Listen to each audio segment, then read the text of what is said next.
not have the kind of positional awareness or handling skills you need to stay safe in a big bunch. But today joyously embraced the situation.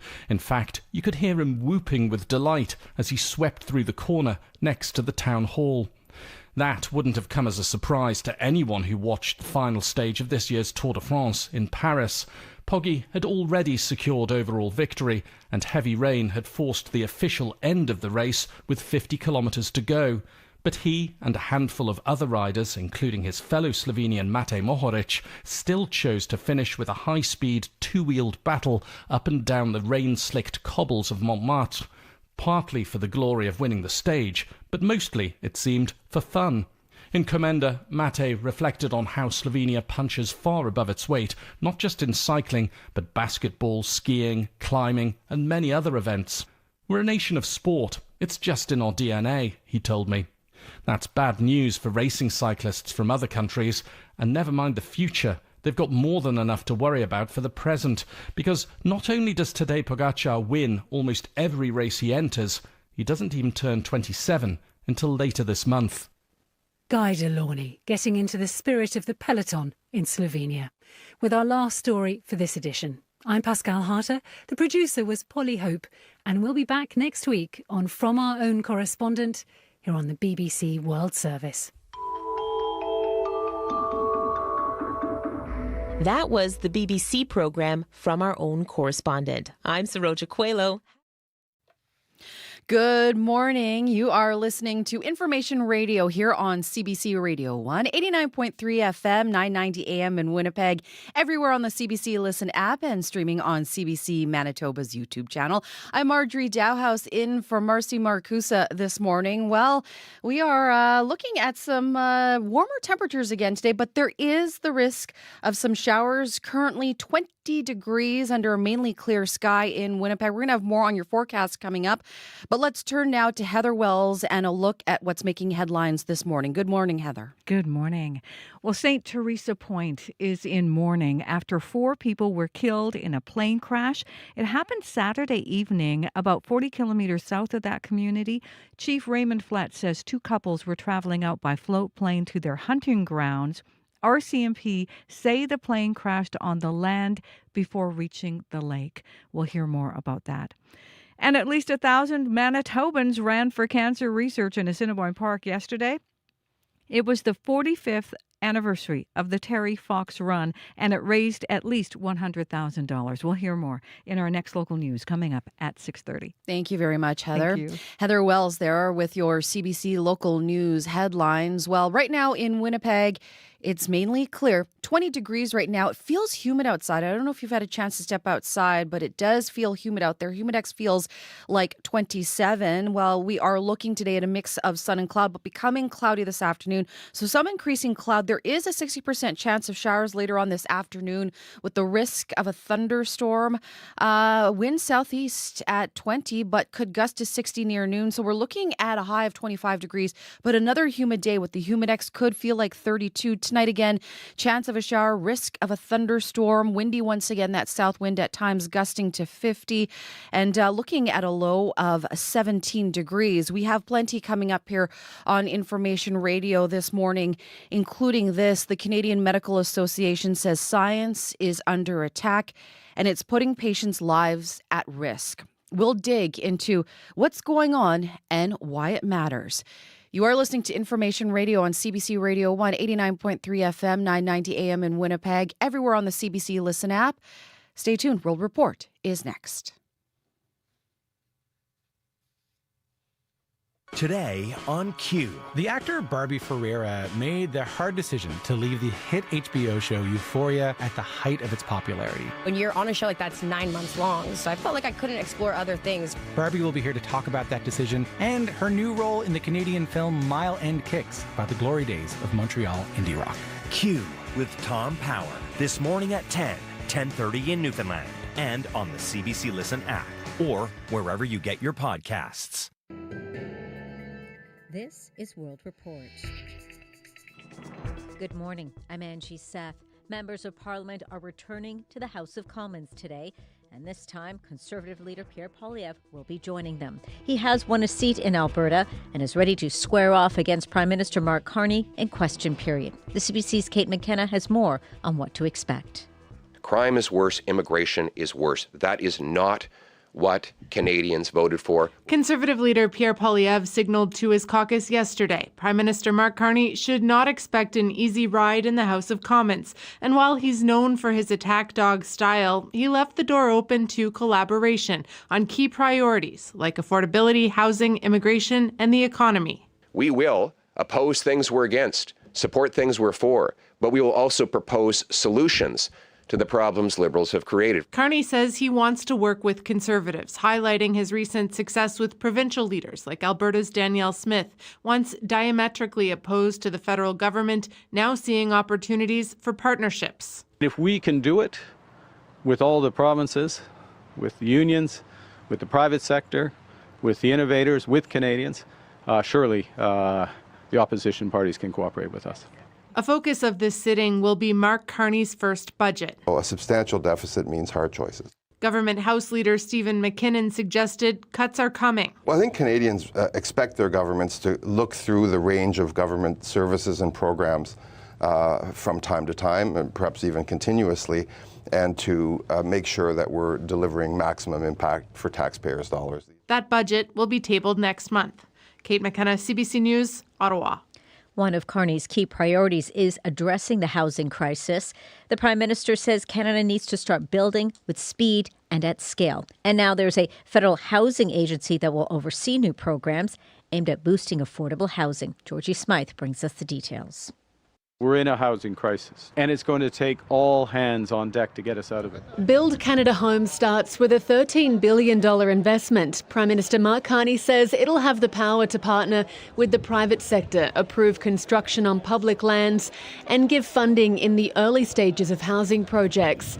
And people will see progress from next year. To begin with, Build Canada Homes will develop 6 sites to build 4,000 factory-built homes on federal lands. Companies tapped to manufacture these modular homes, like the Flynn Group of companies, where Tyrell Sutton works in Surrey, BC, say there'll be some changes needed to meet demand. It's trying to adapt systems that have already been developed to meet the needs of what's coming. Limiting how far these modular houses are transported will be key to staying cost effective, says Nova Scotia modular home builder Jonathan Loy. You're going to want to get your home building, your manufacturer, as close to your where they're going as possible. There's $1 billion to build homes for unhoused Canadians too. The Conservatives say this approach is nothing but a new layer of government bureaucracy. The Prime Minister says his team's private sector experience is what'll finally unlock change for Canadians. Georgie Smythe, CBC News, Vancouver. Meantime, new numbers out this morning from the Canadian Real Estate Association show home sales in August were up, the 5th straight monthly increase, but prices are still falling. The average price of a home in August was $664,000. That's down 18% from the peak in March of 2022. CREA's senior economist Sean Cathcart says prices are being driven by the 2 biggest markets in Canada. The closer you are to Vancouver or Toronto, the more likely you are to still be seeing declines. But so many other places in the country, prices have been rising this entire time, just not as fast as they did during COVID. It's that, Ontario and BC swing such a big bat in terms of the calculation nationally. It doesn't matter that the prairies and the entire East Coast and Quebec have been continuing to rise since 2022. Cathcart says the boost in sales activity through the spring and summer could set up a big price increase this fall, especially if the Bank of Canada cuts interest rates on Wednesday. Israel's prime minister says the American-Israeli alliance has never been stronger. Benjamin Netanyahu is holding meetings today with U.S. Secretary of State Marco Rubio. Your presence here in Israel today is a clear message that America stands with Israel. You stand with us in the face of terror, in the face of really the weak governments that are putting pressures on us. Netanyahu is speaking at a joint press conference with Rubio, who is on a 2-day visit to Jerusalem. Rubio says in order for there to be a better future for the people of Gaza, Hamas must cease to exist. Iran is also high on the agenda. Rubio says a nuclear Iran is an unacceptable risk not only to Israel, but the world. A lawsuit filed by First Nations family in British Columbia is calling for changes when it comes to the remains of their loved ones. An Indigenous man's remains were misplaced by the local health authority and coroner's office after his death in 2022. Burying the entire body of a First Nations person is seen as a sign of respect and dignity. And now more communities are calling for changes to ensure practices reflect cultural customs. Here's more from Emily Fagan. And now I don't know when or how I'm going to heal from this. Amanda Large was still grieving her father's 2022 death when she got devastating news 2 years later that added to her grief. Her father's brain was removed during an autopsy, but was never returned to his body and was not cremated with the rest of his remains. Instead, it sat in the back of a Victoria hospital refrigerator for more than 2 years. You know, there's a lot that goes on when someone passes away, and having to relive all of that, but having it much more traumatic was really hard. Philip Peter Billy was from the Yahattlestat First Nation. In his nation's culture, it's important to bury people quickly, ideally within 4 days, and with their body fully intact. It's not the first time this has happened. When 3-year-old Margaret Thomas drowned in 1997, she was returned to her family without her eyes. According to media reports at the time, the coroner said changes would be made. Newfoundland Tribal Council President Judith Sayers represents the nations both Philip and Margaret were from. It's just devastating news. That's such a careless mistake. Large and her family are suing Island Health and the BC Coroner Service, which declined to comment due to ongoing litigation. She and local First Nations leaders are calling for Island Health and the BC Coroner Service to fix how they handle remains so what happened to her father doesn't happen to anyone else. Emily Fagan, CBC News, Victoria. Officials in the Philippines say thousands of families in the capital are displaced. A massive weekend fire destroyed much of a Manila neighborhood, leaving residents with nothing. This woman says her community does not know what to do now. She says her family was not able to save anything, and they're relying on officials for financial help. The fire started on Saturday night, local time, and burned for more than 10 hours. No deaths were reported, but several people were injured. Investigators still looking into what the cause of the fire is. U.S. Treasury Secretary Scott Bessent says the United States and China are close to reaching an agreement on TikTok. He is in Spain for trade talks with his Chinese counterpart. TikTok has been a source of tension between the two countries. Officials in Washington worry Beijing could use TikTok to spy on, blackmail, or censor Americans. And U.S. President Donald Trump is threatening to ban the app unless U.S. investors own a majority share in its operations. And the Emmy goes to... Well, it is television's biggest night. The Emmy Awards were handed out in Los Angeles last night, celebrating the best of the best in drama, comedy, and late-night talk. And it was Canadian-led series that stole the show. Here's more from Steve Futterman on the big winners. A newcomer that pokes vicious, satirical fun at the Hollywood studio system was one of the big winners on Emmy night. The Apple Plus show The Studio won the Emmy for Best Comedy. And the Emmy goes to The Studio! The star and co-creator of the show, Vancouver-born Seth Rogen, ended the evening with 4 awards for acting, directing, writing, and producing. Not bad for what he claimed was a first-time winner. Thank you. Wow, this is amazing.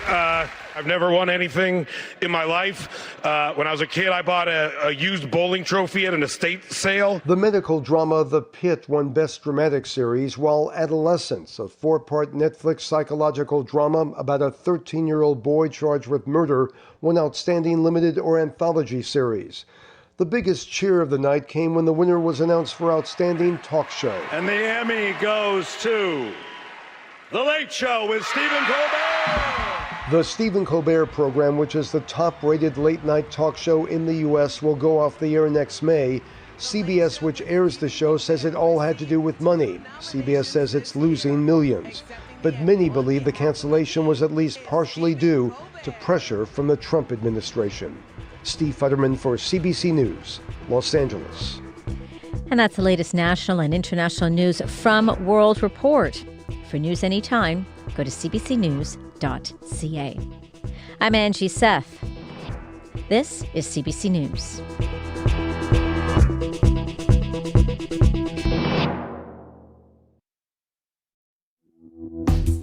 Good morning. morning, Manitoba. You are listening to Information Radio here on CBC Radio 1, 89.3 FM, 990 AM in Winnipeg, and everywhere on the CBC Listen app, and of course, streaming on CBC Manitoba's YouTube channel. I'm Marjorie Dowhouse in for Marcy Marcusa this morning. Thank you so much for joining us.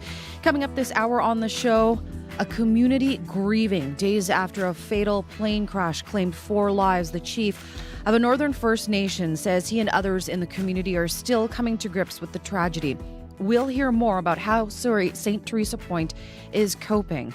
Also, the Canadian Medical Association warns that health misinformation is becoming too common and it's hurting patients and shaking public trust in the medical system. We're going to hear more coming up. And also, to start off the show, one festival is giving people reasons to be grateful. We'll learn more about the Gratitude Festival and how being grateful can support your mental health. Stay tuned for that. Now at 6:11, let's get your local news headlines with Heather Wells. Good morning, Heather. Good morning. Well, shock in St. Teresa Point after 4 community members died when their float plane crashed in Island Lake. It happened Saturday evening, about 40 kilometers south of the community. The group was heading to hunting grounds. RCMP say the plane was supposed to land on the water, but crashed on land just north of Makepeace Lake. We're going to hear more. The pilot did survive, but 4 community members died in that crash. Surgical wait times are on the rise in Manitoba nearly 2 years after the NDP came to power on a promise to fix the healthcare system. Provincial data suggests median waits for all publicly reported surgeries have gone up in 2025, especially for cataract and hip and knee surgeries. We'll be back with more information on those stories coming up at 6:30. Thank you very much, Heather. Thank you. Heather Wells there with your CBC local news headlines. Well, let's say good morning to the wonderful crew here on the show. Corey Funk is our show director. Also, keeping an eye on your morning commute. Abby Adiemi is our show tech. And of course, going to have your forecast for you coming up. Brad Lilly's switching for us on the TV news channel on GEM and also on CBC Manitoba's YouTube channel as well. Good morning to all of the crew here. Let's check in now with Corey with a look at the morning commute. Hey, Corey. Hello. Yes, haven't heard of any major issues on the roads, but I do want to give a heads up to commuters, particularly active commuters. Omens Creek Bridge, a very busy bridge for folks, is actually closed for the next 4 days, the 15th until the 19th for repairs. So heads up if that's part of your bike or walk in the morning. So look out for that. Other than that, if you have any other updates for me, if you're out there, you're walking, biking, driving, give me a call. That number, 204-788-3093. Thank you very much, Corey. Thank you. It is a humid start to the morning so far here in Winnipeg. Abby Adiemi, you have a look at our forecast. A warm and hot forecast today. It's going to be muggy today, so just advise you dress accordingly. It's going to feel warm. It's going to feel humid. You need some hydration. Down south, that is. But up north, we're seeing cooler temperatures in the northern part of the province this morning. Winnipeg at this time, we're seeing 20 degrees at the airport and 21 at the Forks. Mainly clear right now, though it's going to get humid as we get into the day. Expect a mix of sun and clouds through the day, turning to an overcast as we get to the afternoon, and then a good chance of showers coming in our way.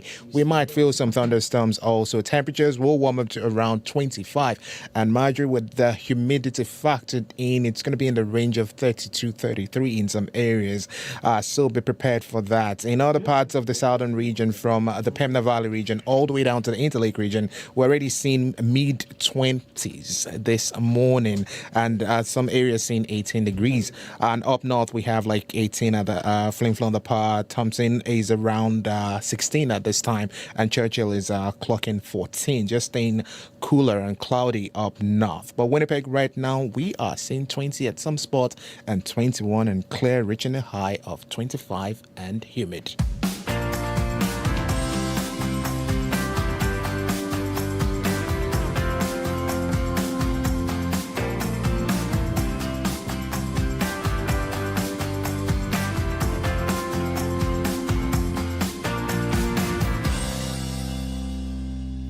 6:14 now. What are you grateful for? That's the question. One charity is getting people to answer.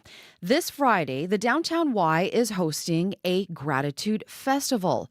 Not only will there be bouncy castles, face painting, and games, but a chance for people to think about what or who they're grateful for. Rebecca Trudeau is the manager of mental health services at the Downtown Y, and Rebecca spoke with CBC Weekend Morning host Nadia Kidwai this past weekend. Yeah, so we are hosting a gratitude festival, and it has a little bit of history, which I wanted to share a little bit about. So at the Downtown Y, we have an adult mental health program, and within that program is our skill development courses and workshops, and within that is courses and workshops that we host to help people cope with their mental illness. And last spring, we hosted a book club based on the book The Power Moments by Chip and Dan Heath, and after that book club, the participants of the book were to submit ideas of an event that we could host as a program based on the kind of ideas behind the book. And one of our participants, or a few of our participants, submitted an idea, and one of these ideas was the Gratitude Festival.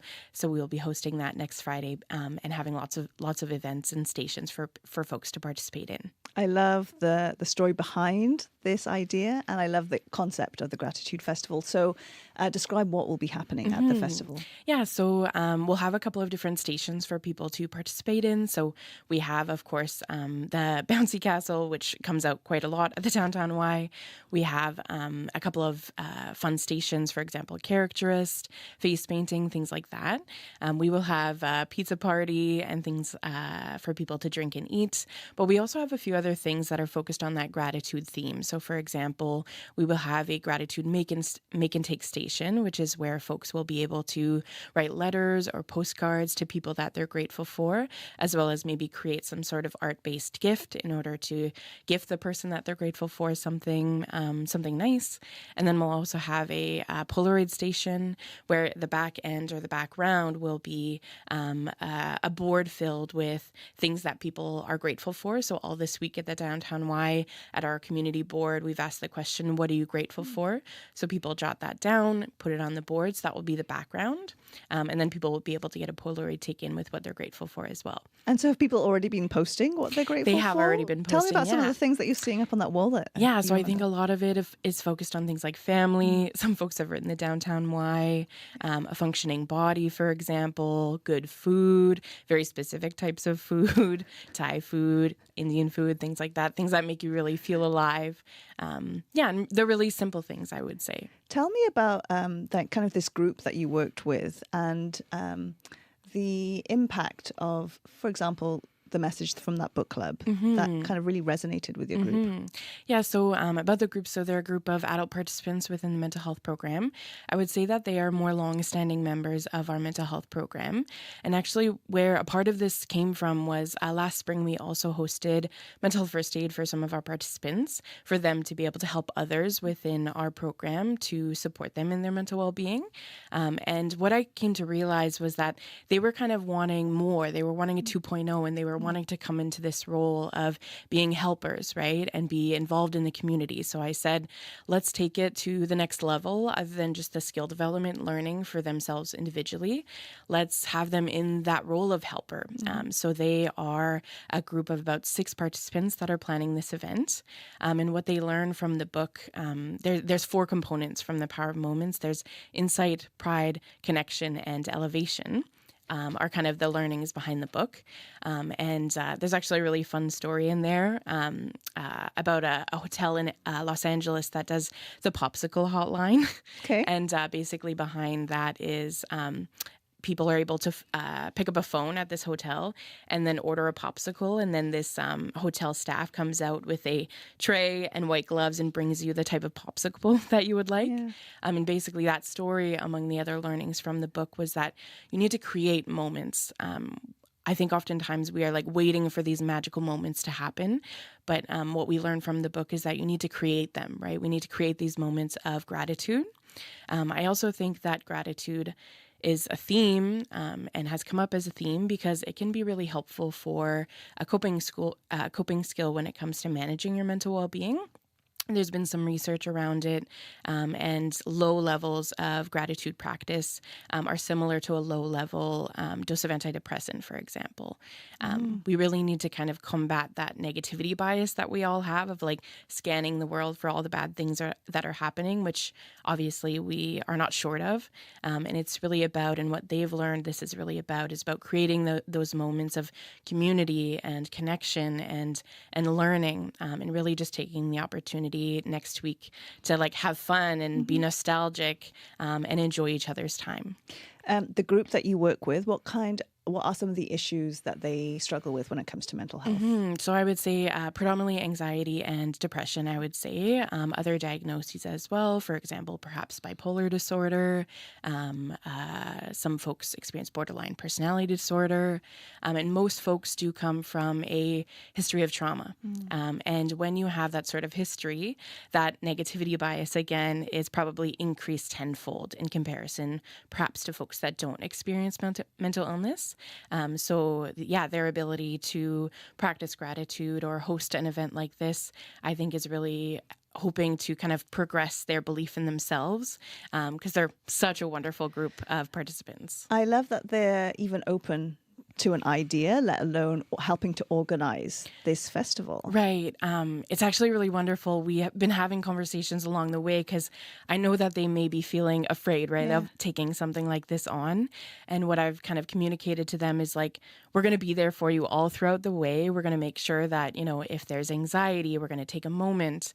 And I think what we've learned through the book and also all of the other learnings that we do in our groups is that two emotions can coexist, right? Like we can have this excitement and this elevation for this event, this proudness of ourselves, but also we can like feel afraid and be overwhelmed. And both of those things are okay at the same time. That is Rebecca Trudeau, the manager of mental health services at the Downtown Y. She was speaking there with CBC Weekend Morning host Nadia Kedwai. The festival is happening on Friday, September 19th at 301 Vaughan Street from 4 to 9 p.m. Now, for more information, head to their website at ywinnipeg.ca.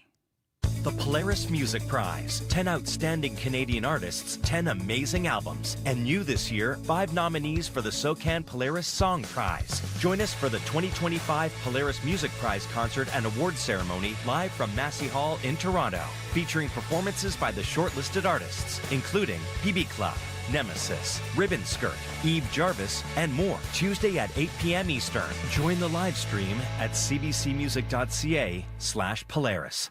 6:22 now. You are listening to Information Radio here on CBC Radio 1 on the CBC Listen app and as well streaming on CBC Manitoba's YouTube channel. The Canadian Medical Association says science is under attack. It says misinformation around health is being normalized and it is harming patient and public trust in the medical system. The organization says it is raising its voice to fight the damage and stand up for science. For a closer look, we've reached Dr. Joss Reimer. She is the past president of the Canadian Medical Association and joins us now on the line from Winnipeg. Good morning, Dr. Reimer. Good morning. It's always nice to get to do this here in Winnipeg. It's wonderful to have you join us here in Winnipeg. So why is the Canadian Medical Association raising the alarm about health misinformation right now? Well, like you said, this is something that is becoming normalized and that Canadians are being bombarded with, particularly on social media. And it is causing harm to patients, to communities, to public trust. And right now, in particular, with what we're seeing going on in the U.S. with that administration's approach, where they've lost recent scientific leadership at the CDC, where they've done massive cuts to science research and health research funding, and their position on vaccination, all of these things have us really worried because we know that misinformation and the consequences of it do not respect borders. So this is impacting Canadians and it is causing harm across this country. And so it's important that physicians work with scientific organizations to push back and support science so that Canadians have access to accurate information to help them make decisions. Dr. Reimer, what are some of the more common myths or false claims that you're seeing here in Canada?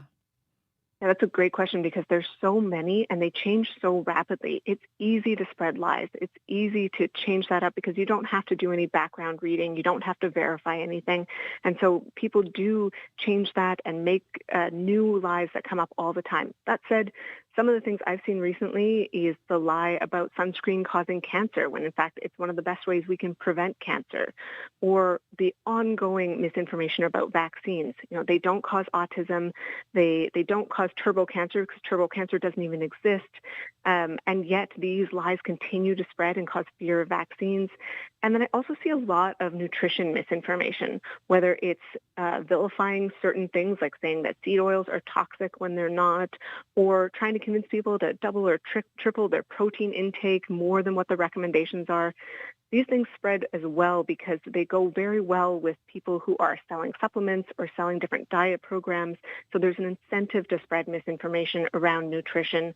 And there's so many others that continue to spread that I really want Canadians to be able to get access to accurate information rather than this onslaught of misinformation. You talk about getting accurate information. There's so much information out there, especially in this age of social media. So how do social media platforms here contribute to the spread of health misinformation, and what can be done about it? Yeah, and they absolutely do contribute. In fact, the algorithms are designed to push the false information more than the true information. It generates more clicks. It's more attractive to watch because it's often emotional. It provides simple solutions to complex problems. And so these algorithms, if they wanted to, the social media companies could change the algorithms today to push truth over lies. They don't want to because right now it's generating profits for them. So we need to push back to do a lot of things at the same time. We need to work with governments to try to regulate the social media world to make sure that it's not as easy to spread lies.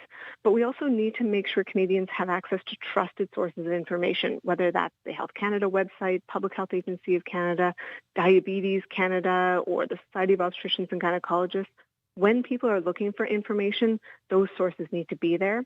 And the last thing I would say is that we need to make sure that we're also present on social media, that alongside the misinformation, there are those trusted voices. There's physicians and scientists who are also spreading information on social media to try to break through that onslaught of misinformation so that sometimes people get to see the accurate information in their feed.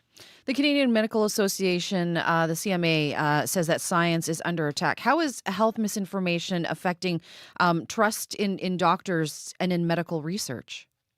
It's a big problem. Now, thankfully, physicians are still the most trusted profession worldwide, but that trust is going down across the board with experts. And I can even talk about a situation I saw when I was in the hospital recently. We had a patient who was bleeding and needed to receive a transfusion, but declined it because she didn't want to receive vaccinated blood. So these have life or death consequences for some people because of the misinformation that they're seeing online. And at best, what happens is people come in with these entrenched beliefs, and it takes a lot of time for the physician to work through that belief with them, which takes time away from other patients. But at worst, people make the decisions that are causing harm, and that's harming the patient and causing stress for the physician as well. And when we already have 6.5 million Canadians who don't have a physician at all, this is a big problem that people are getting their information online. So I want to make sure that we're addressing the online information and the system so that we can get everybody access to a family doctor who can help them navigate their own health decisions. So, Dr. Reimer, then how do Canadians protect themselves from health misinformation here? I love that question because there's a lot people can do when they're online to be skeptical about information. So before you make a health decision based on what you see online, ask yourself, are there any red flags here? Are they using any emotional language to try to generate a reaction out of me? Are they using any of those red flag words like toxicity or hormone balancing, things that don't really mean anything but sound really scary? Look at the credentials of the person who's sharing the information. Are they really an expert in this area? Or are they maybe looking to sell you something? Is it someone who's trying to get influence or actually make money off of you? And then before you make a health decision, look at a trusted source to verify it before you do that. We know that about a quarter of Canadians say they've had a negative health outcome from following information that they found online, false information they found online. So this is very real. So go to Health Canada, go to the Heart and Stroke Foundation, double check the information before you change the way you're taking care of your own health. Dr. Joss Reimer, it was a pleasure speaking with you this morning. Thank you so much for joining us. Oh, thank you so much for having me. Take care. Dr. Joss Reimer is the past president of the Canadian Medical Association. We are coming up now to 6:30. You're listening to Information Radio here on CBC Radio 1, 89.3 FM, 990 AM in Winnipeg, everywhere on the CBC Listen app, as well as streaming on CBC Manitoba's YouTube channel. I'm Marjorie Dowhouse in for Marcy Marcusa. Stay with us. Your CBC local news is next. This is CBC News. Good morning. I'm Heather Wells in Winnipeg. A muggy start to Monday in Winnipeg. Warm, too. It's already 21. Mix of sun and clouds this morning, then clouds roll in this afternoon with a good chance of showers becoming windy. A high today of 25. The humidex, 32. St. Teresa Point is mourning after 4 people were killed in a plane crash. It happened Saturday evening about 40 kilometers south of the community.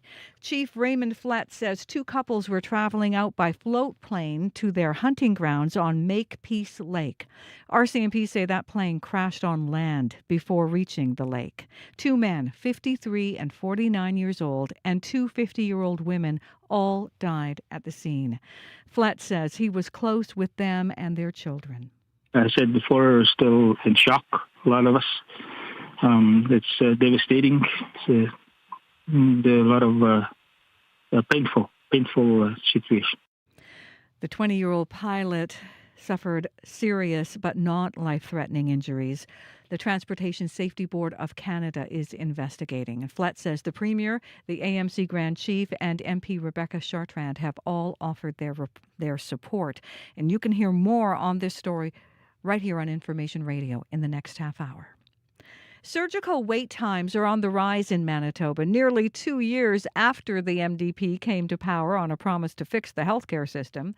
Provincial data suggests median waits for all publicly reported surgeries have gone up in 2025, especially for cataract and hip and knee surgeries. So far this year, patients had a median wait of 3 months between consultation and cataract surgery. That's up 3 weeks from last year.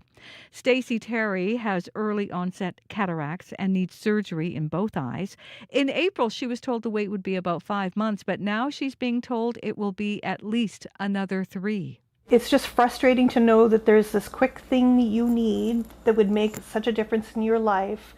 And the irony is you have to wait 8 months to your 30-minute surgery.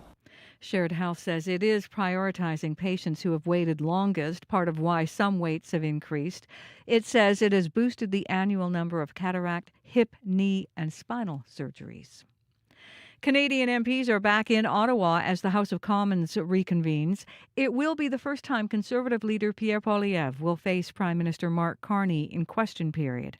Meanwhile, a BC housing minister says the Prime Minister's announcement over the weekend to build more housing on federal land is a good start, but doesn't include any BC projects. Carney announced $13 billion for the newly created Build Canada Homes Agency to oversee plans to build houses on 6 federally owned sites. Christine Boyle says the province of BC has an abundance of shovel-ready affordable housing projects and wants to hear which of those eventually will get funding. You can hear more national and international news coming up on World Report at 7. Dozens gathered at the Forks yesterday for the We Are All Treaty People event.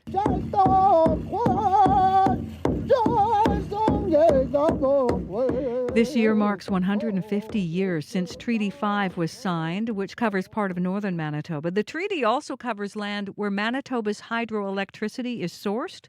Treaty Relations Commissioner Loretta Ross says people should think about what those communities have given up in order for our province to have power. A lot of First Nations people have lost their livelihood, right, and lost their lands, their traditional hunting territories and gathering places, places where they would acknowledge and do ceremony as well. All of that has been lost so that we can turn on the light switch. Ross says she wants to see more awareness and education about treaties in schools and political settings. At least 1,000 Manitobans ran for cancer research in Assiniboine Park yesterday. The 45th Terry Fox Run raised at least $100,000.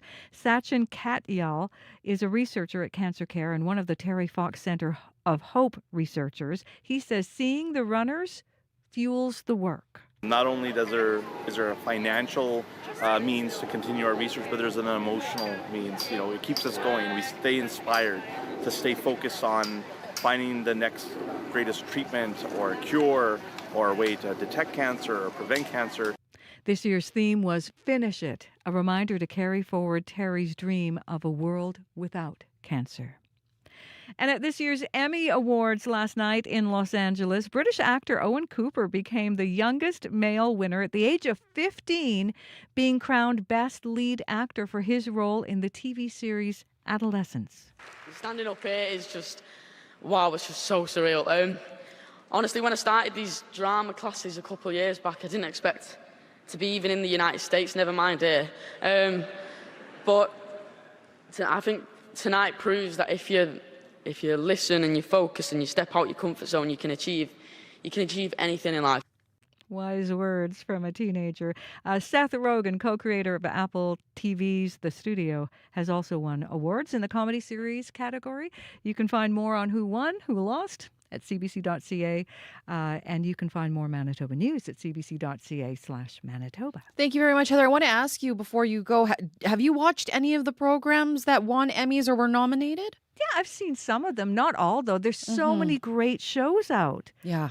It's so hard to keep track of because there's so many avenues now, right? Like on traditional TV, streaming. There's so many streaming channels out there. I've seen The Studio. It's fantastic. It's funny. Yeah, it is. But I have not seen The Pit. And a lot of people say that you should really watch it. It's a fantastic show. I don't know if you've seen any of those shows, Heather. But no, I mean, I've seen Severance. I have not seen Adolescence, though. I haven't either. Yeah. We'll have to check it out for sure. Lots of TV watch. Winter's coming, Marjorie. Yeah, absolutely. Thank you so much, Heather. Thank you. Heather Wells there with our CBC local news. It is 6:36 now, and you're listening to Information Radio here on CBC Radio 1. Also streaming on CBC Manitoba's YouTube channel and on CBC Listen. I'm Marjorie Dowhouse, in for Marcy Marcusa this morning. Well, let's get a look at the forecast here. Abby Adiemi joins me once again. Abby, it is really humid. We can even feel it in the studio, just how humid it is outside right now. Yeah, it is humid outside already. We're already getting into that range of the humidity feeling like a 26, 27 in this part of the city. And up north, we're seeing already some lightning and thunderstorms roll through Thompson. Winnipeg at this time, 21, 20. We're seeing that humid air already. We're feeling it in the city. Expect a mix of sun and clouds today. It's going to turn more like an overcast later. Good chance of showers and a risk of thunderstorms will roll our way later, and that would even extend into the evening period. We're going to see temperatures warm up to about 25 degrees in the Pembina Valley region from Morden, Winkler, Altoona, Morris down to the border. We're seeing 18 degrees in that part of the province. Also, temperatures will, some areas seen already like 21. A blend of sunny conditions and clouds will roll in, becoming cloudy as you get to the afternoon period. Then a good chance of showers will come your way. Daytime high will be between 21 and 24 for some regions in the Pembina Valley region.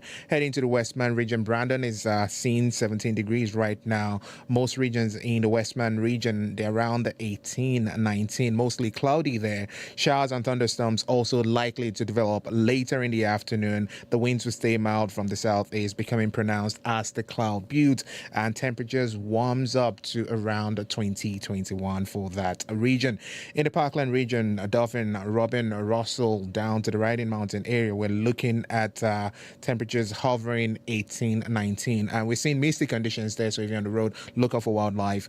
It feels humid in some pockets, and the day will stay mostly with this overcast. Showers and thunderstorms also developing in the afternoon. Daytime high will be around 23, 24 for the Parkland region. In the Interlake region, Gimli is already around 20 degrees, so it's going to be feeling really humid there. Temperatures will warm up to around 25, but with the humidity factored in, it's going to feel warmer than that. Expect sunshine, so as that sunshine comes, it's going to heat up. Expect that for the Interlake region. In the powerful influence surrounding areas, we're seeing foggy conditions in that part of the province. Temperatures around 18 degrees. Also, a slim chance of showers this morning into the afternoon period. Temperatures will get to 23, 24. Thompson is at 17. Thunderstorms with light rain showers at this time. We're going to see more of this into the afternoon period, and it warms to about 21 degrees for Thompson. Well, Churchill is at 14 and cloudy. Also, that rain from Thompson going towards the Churchill region, it won't feel very warm up there. We're going to see highs only around 16 degrees for Churchill today. So it's more like a pretty warm province we're going to get today, Marjorie. Winnipeg already at 21. It is a warm start to the day so far, for here and many parts of the province. Thank you very much, Abby. Let's turn our attention now to the morning commute. Corey Funk joins me once again in studio. Hey, Corey. Hello. Yes. So if you're an active commuter, one thing you want to keep an eye out for this morning, if you're planning to take advantage of this nice warm weather, is that the Omens Creek footbridge is actually closed this week from the 15th to the 19th for repairs. There's a big sign if you haven't seen it already, kind of as you approach the bridge. So heads up there. Other than that, if you do see anything else going on, you can give me a call on that CBC commuter line. I'll let folks know what you're seeing out there. That number, 204-788-3093. Thank you very much, Corey. Thank you. Corey Funk there with a look at your morning commute. Well, it is 6:40 now, and it is time to see what's happening in the world of business. Hallie Cottenham joins me now in studio with your, actually joins me via Zoom, rather, with your business news. Good morning, Hallie. Good morning, Marjorie. I can super relate to your comments there about the Emmys. I was like, I haven't seen that show. I don't get that streaming service. I barely watch any of those shows. And sometimes it's so overwhelming, all the choices, that we end up watching reruns of Law and Order because we just can't, figure out where to go next. I know. I watch reruns too, but as soon as you hear the buzz, like they win an award or people are talking about it, I can't help but check it out. For right? sure. Yeah. But as Heather mentioned, winter's coming. So plenty of chances to watch TV. Let me set you up for the day and the week ahead, okay? All right. The MPs returned to the House of Commons after a 3-month summer break. Not too shabby. For the first time, Mark Carney will face off against Pierre Poilievre, the leader of the opposition, expected to hammer the government over a lack of progress in the trade war and a sluggish economy overall. So ahead of today's new fall sitting, Carney announced a $13 billion housing initiative yesterday. The idea is to build 4,000 prefab or modular homes on federal lands. The 6 sites include Winnipeg, Edmonton, Toronto, Ottawa, Longueuil, which is a suburb of Montreal on the South Shore, and Dartmouth, Nova Scotia. Breaking this morning as well, Marjorie, new data about home sales. Last month saw the highest number of Canadian home sales for August in 4 years, also this 5th straight month of increases. CREA, which is the Canadian Real Estate Association, says new listings were up 8.8%, and the actual national average sale price of a home in August, $664,000 and change. Stats Canada is going to release Consumer Price Index tomorrow. Marjorie, economists expect inflation will rise from 1.7% to 2% as we paid more at the pumps and at the grocery store. And then Wednesday, the Bank of Canada expected to cut interest rates by 25 basis points. And that's going to mean some relief for folks who have variable rate mortgages or lines of credit, like I do. And if you're signing up for or renewing a fixed rate mortgage today or tomorrow, you should shop around because apparently some lenders have already jumped the gun anticipating that cut on Wednesday. So they're already offering 5-year terms below 4%. Okay. Hallie, corporate Canada now is leaving some talented people behind. What's going on there? This is the results of a new survey from the Prosperity Project, which is a national organization that looks at barriers to women's economic advancement in Canada. And it found, it's sort of a good news, bad news story, Marjorie. It found that more women are landing jobs as executives, 40.6% in 2025, and that's up 9% since 2021. But it also looked at how many women are on track to become tomorrow's leaders. So, for example, they're already reporting to senior management or they're considered next up for promotion. And those numbers have dropped 9% since 2022. And that's a problem, according to Julie Savard-Shaw, who heads up the project. A lot of the women in the pipeline to leadership are in that squeeze generation where they're caring for both children and aging parents. We're seeing more and more women not wanting to put their hand up because they're saying, it's not worth the stress or it's not worth the mental health impact that it will have on me when I'm not even being paid the same amount as my male counterpart. And that should really raise alarm bells for everyone, because these women are essentially the feeder system for senior roles. So if this trend keeps going, we'll really have the same decision-making makers around the table that we had 5-10 years ago. And that's Julie Savard-Shaw from the Prosperity Project. Finally, Hallie, listeners might have a fortune socked away in a binder, maybe in the attic or in the basement. Are we talking baseball cards?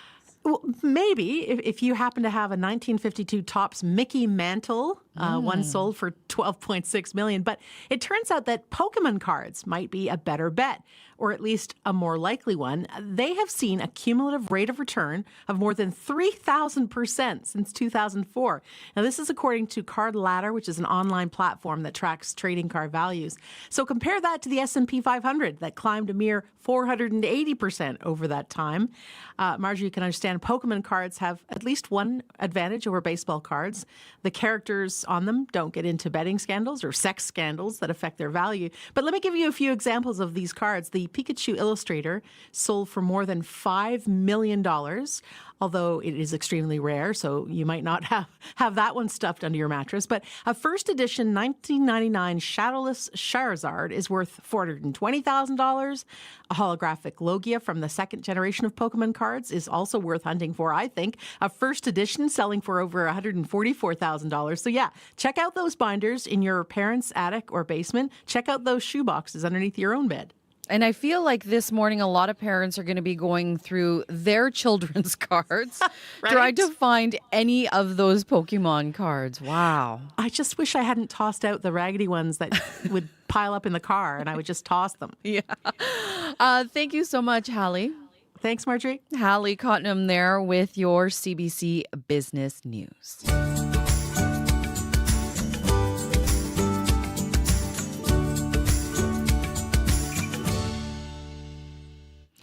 Well, as you heard in the news, the past few days have been difficult for St. Teresa Point First Nation. On Saturday, a float plane crashed just outside the northeastern Manitoba community. The crash claimed the lives of 4 passengers, 2 50-year-old women, a 49-year-old man, and a 53-year-old man. All 4 were from the First Nation. And police say all 4 were pronounced dead at the scene. The plane was meant to land on water but crashed on land just north of the lake. The community's chief, Raymond Flett, says they were headed to their traditional hunting grounds when the plane went down. He shared with CBC's Gavin Axelrod how he and others in the community have been holding up in light of the tragic news. Well, it's a shock. We're all still in that state. We don't know what happened. All we know is the plane went down with 4 members who were all very close. Do you know where they were supposed to be heading or what they were doing in the plane? Oh, yeah. They were heading to their traditional hunting grounds. It's that time of the season where our people will go out to their hunting grounds. And it's one of our seasonal happy moments to be out there on the land. When we're out there, we feel our close connection to nature, water, land, everything out there. And where we feel at home as Indigenous people. What was your reaction, I guess, to the news when RCMP said that people from the community had passed away from this crash? It is to see the way it was presented to us. It is devastating, especially when you have to inform the community members waiting anxiously, waiting for an update from the wilderness. You know, all they had is a satellite phone, right? And they can't really, when you're in that area, thick brushes and high rocky area, satellite phone is not too reliable. So you miss bits and pieces of good information, quality information. But the general message was there. Have you ever experienced a tragedy like this in St. Teresa Point? I think we have, and a lot of times our community members manage to pull together. What would your message be to the community and everyone who's grieving right now? I think the message would be to stay focused, remain composed, and support one another as best as they can, and not to hold anything back, and we have to talk about it.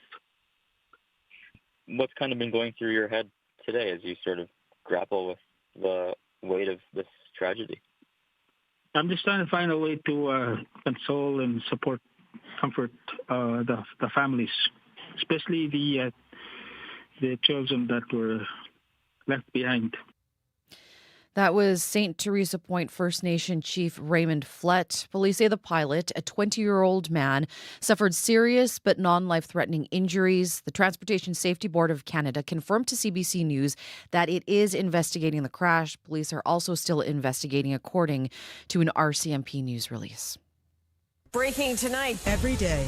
The tariffs are very good. They're very powerful. Canadians are always ready when someone else drops the gloves. We bring context to chaos. What are the consequences of this action? We must retaliate. In our own backyard. Come on! Plane crash! And beyond our borders. It's the scene of an airstrike. You're gambling with World War III. Negotiations are ongoing. From the source you can trust. It's time to dig deeper into the story. The National, Canada's newscast. Tonight on CBC.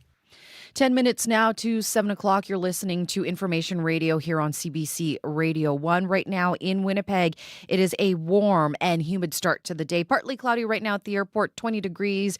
Humidex feels like 27. In the moments after U.S. activist Charlie Kirk was shot, video of the incident spread quickly across the internet, and any kid with a phone could see what happened in graphic detail. Nowadays, it's become almost commonplace to see violent imagery online, but repeated exposure to it can have an impact. Joining me now is Laura Kavanaugh. She's a registered psychotherapist and professor of behavioral sciences at Seneca College. Good morning. Thank you so much for joining me today, Laura. Thanks so much for having me. What was your first thoughts here when you heard that this video was out there for anyone to see? Yeah, I felt really deeply saddened, especially because I found out that my own child had watched it. My youngest, who's only 15, and like many people, watched it without seeking it out. So it was shared in a group chat, and they didn't know what they were clicking on. It's quite disturbing to hear and to be made aware, I guess, of how easy it is to access violent content online. We know we have the data is really unequivocal on that consuming violent content affects us, and it affects children and teens even more than it affects adults. And that it has the potential to cause some pretty serious psychological injury. Laura, this incident, of course, is getting a lot of attention, but it's certainly not the first disturbing thing that many people have seen on the internet. What is the impact of viewing images or video like this? Yeah, so it does a few things. So the first is that it desensitizes us. So we become more numb. And that's not just sort of up here, not just sort of an intellectual reaction, but actually like our bodies react less. We don't have the same fear response, the same disgust response, the same kind of recoil effect. It also affects our normative beliefs about violence. So the more violent content we consume, the more we sort of overgeneralize the amount of violence that's out there, right? And that can lead people to behave more aggressively because they feel that it's more normative and accepted than it is, or it may lead people to feel very afraid because they feel like the world is more dangerous than it is, or they're more likely to be exposed to it in the real world. It also changes our thinking. So when people consume violent content, they become cognitions become more aggressive. So we think more aggressively, and then for some people, that's going to translate into behaving more aggressively. We know for sure, with kids and teens, there's some very solid data on how consuming violent media affects their behavior, both in the short and the long term, with some longitudinal studies covering like up to 17 years and seeing like a pretty reliable effect there. I think the key is like, I think often what people think about is is it going to make me behave violently? If I'm not going to be violent, then it's not affecting me, right?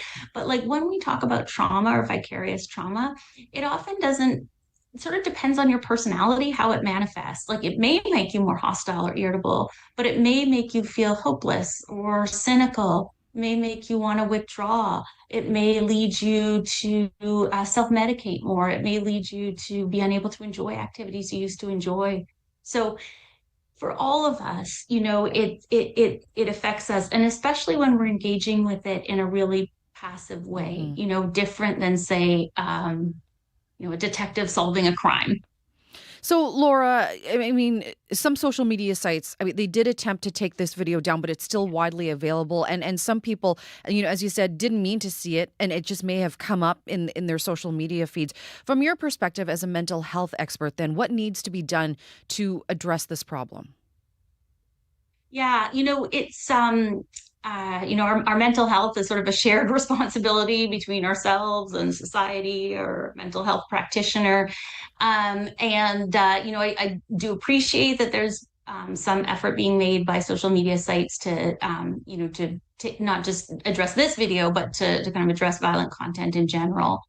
On the other hand, I think it is going to be difficult to wait for social media companies to just kind of do the right thing, because this is how they make money, and we know that the more outraged someone is, the more upset, the more emotionally charged they feel, the more more time they're gonna spend online, and the more clicks they're gonna give, So I think it's really important to be mindful about it.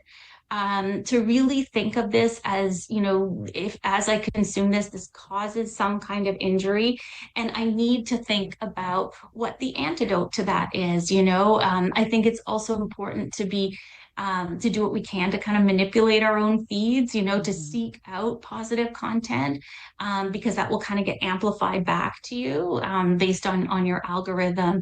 What I said for my son who watched it is like, we need to do something that's in the opposite direction. We need to do something that's like uplifting, because what you saw is very disturbing and very dark, and that affects us.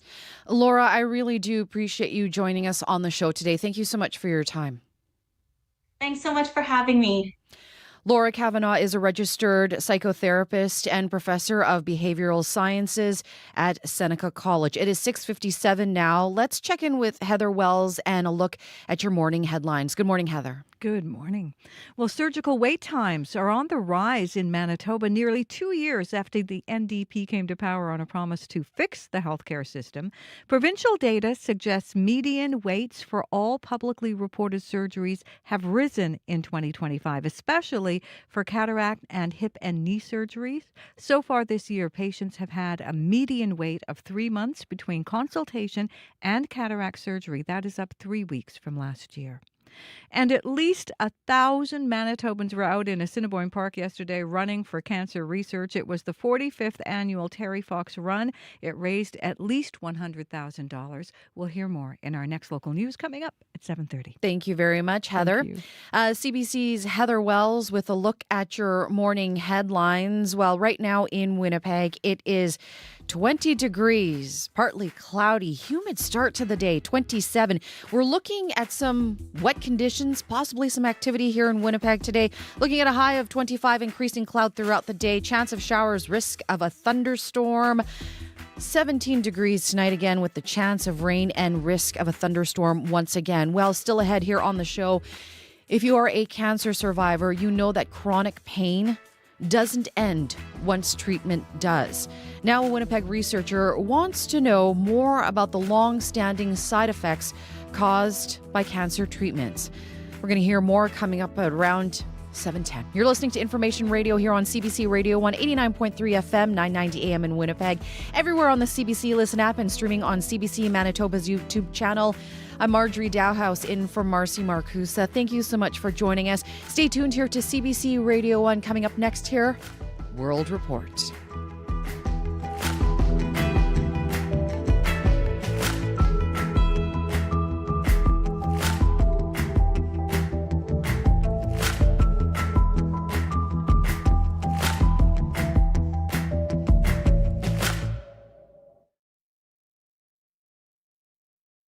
Canada's most prestigious competition for new short fiction. The 2026 CBC Short Story Prize is on. Send in your best original unpublished short fiction.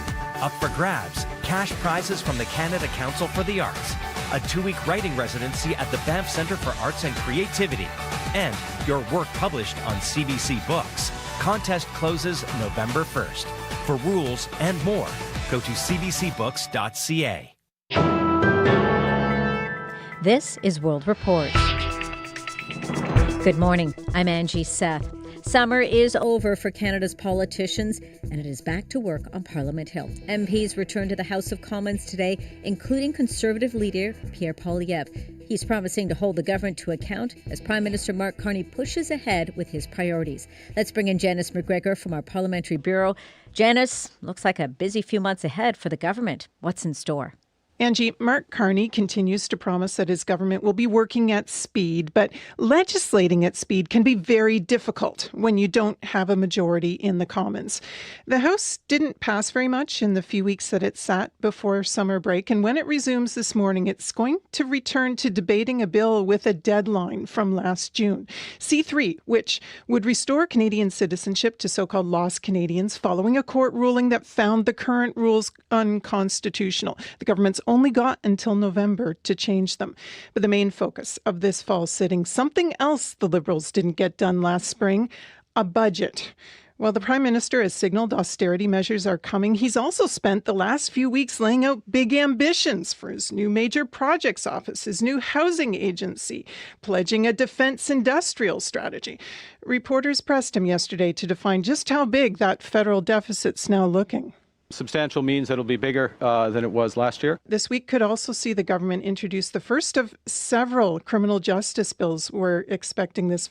The Prime Minister said yesterday he's reached out to Conservative leader Pierre Poilievre on Friday and will be consulting with all the opposition leaders to find a path to pass his agenda. And with that being said, what is Pierre Poilievre signaling about his willingness to work with the government? Well, in a speech to his caucus yesterday on the Hill, he was striking a pretty pragmatic tone. We'll work with anybody from any party in order to make this session a success for the Canadian people. The results for last month's by-election have now been certified, so Poilievre can take his oath for his new Alberta seat and return to the House of Commons as opposition leader in time for this afternoon's question period. It's going to be the first opportunity for Poilievre and Carney to square off in person since their election debates last spring. CBC's Janice McGregor for us in Ottawa. Thanks, Janice. You're welcome. Now, one of Carney's key priorities is addressing the housing crisis. The Prime Minister says Canada needs to start building with speed and at scale. And now there's a federal housing agency that will oversee new programs aimed at boosting affordable housing. Georgie Smythe has the details. So we're in a housing crisis, and it's going to take all hands on deck to get us out of it. Build Canada Home starts with a $13 billion investment. Prime Minister Mark Carney says it'll have the power to partner with the private sector, approve construction on public lands, and give funding in the early stages of housing projects. And people will see progress from next year. Build Canada Homes will develop 6 sites to build 4,000 factory-built homes on federal lands. Companies tapped to manufacture these modular homes, like the Flynn Group of companies, where Tyrell Sutton works in Surrey, BC, say there'll be some changes needed to meet demand. It's trying to adapt systems that have already been developed to meet the needs of what's coming. There's $1 billion to build homes for unhoused Canadians too. The Conservatives say this approach is nothing but a new layer of government bureaucracy. Georgie Smythe, CBC News, Vancouver. New numbers out this morning from the Canadian Real Estate Association show home sales in August were up, a fifth straight monthly increase. But prices are still falling. The average price of a home in August was $664,000. That's down 18% from the peak in March of 2022. Korea's senior economist Sean Cathcart says prices are being driven by the two biggest markets in Canada. The closer you are to Vancouver or Toronto, the more likely you are to still be seeing declines. But so many other places in the country, prices have been rising this entire time. Just not as fast as they did during COVID. It's that, Ontario and BC swing such a big bat in terms of the calculation nationally. It doesn't matter that the prairies and the entire East Coast and Quebec have been continuing to rise since 2022. Cathcart says the boost in sales activity through the spring and summer could set up a big price increase this fall, especially if the Bank of Canada cuts interest rates on Wednesday. Israel's prime minister says the American-Israeli alliance has never been stronger. Benjamin Netanyahu is holding meetings today with U.S. Secretary of State Marco Rubio. Your presence here in Israel today is a clear message that America stands with Israel. You stand with us in the face of terror, in the face of really the weak governments that are putting pressures on us. Netanyahu is speaking at a joint press conference with Rubio, who's on a 2-day visit to Jerusalem. Rubio says in order for there to be a better future for the people of Gaza, Hamas must cease to exist. Hamas can no longer continue to exist as an armed element that threatens the peace and security, not just of Israel, but of the world, and that the people of Gaza deserve a better future, one that cannot begin until Hamas is eliminated and until all of the hostages, both living and deceased, are home. Iran is also high on the agenda. Rubio says a nuclear Iran is an unacceptable risk not only to Israel but to the world. A lawsuit filed by a First Nations family in British Columbia is calling for changes when it comes to the remains of their loved ones. An Indigenous man's remains were misplaced by a local health authority and coroner's office after his death in 2022.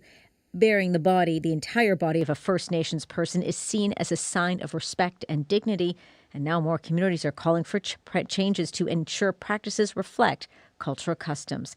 Emily Fagan has that story. And now I don't know when or how I'm going to heal from this. Amanda Large was still grieving her father's 2022 death when she got devastating news 2 years later that added to her grief.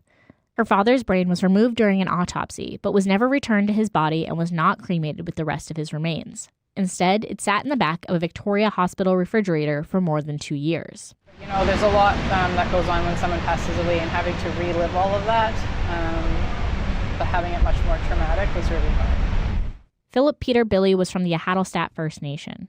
In his nation's culture, it's important to bury people quickly, ideally within 4 days, and with their body fully intact. It's not the first time this has happened.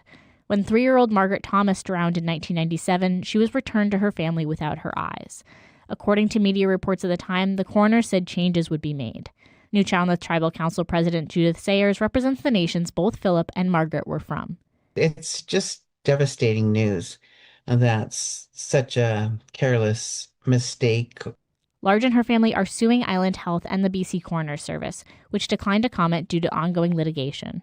She and local First Nations leaders are calling for Island Health and the BC Coroner's Service to fix how they handle remains so what happened to her father doesn't happen to anyone else. Emily Fagan, CBC News, Victoria. U.S. Treasury Secretary Scott Bessent says the United States and China are close to reaching agreement on TikTok.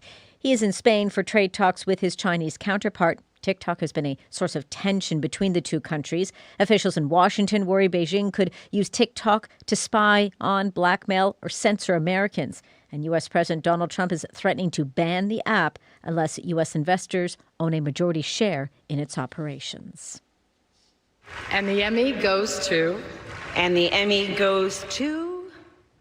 It is television's biggest night. The Emmy Awards were handed out in Los Angeles last night, celebrating the best of the best in drama, comedy, and late-night talk. And it was a Canadian-led series that stole the show. Here's more from Steve Futterman on the big winners.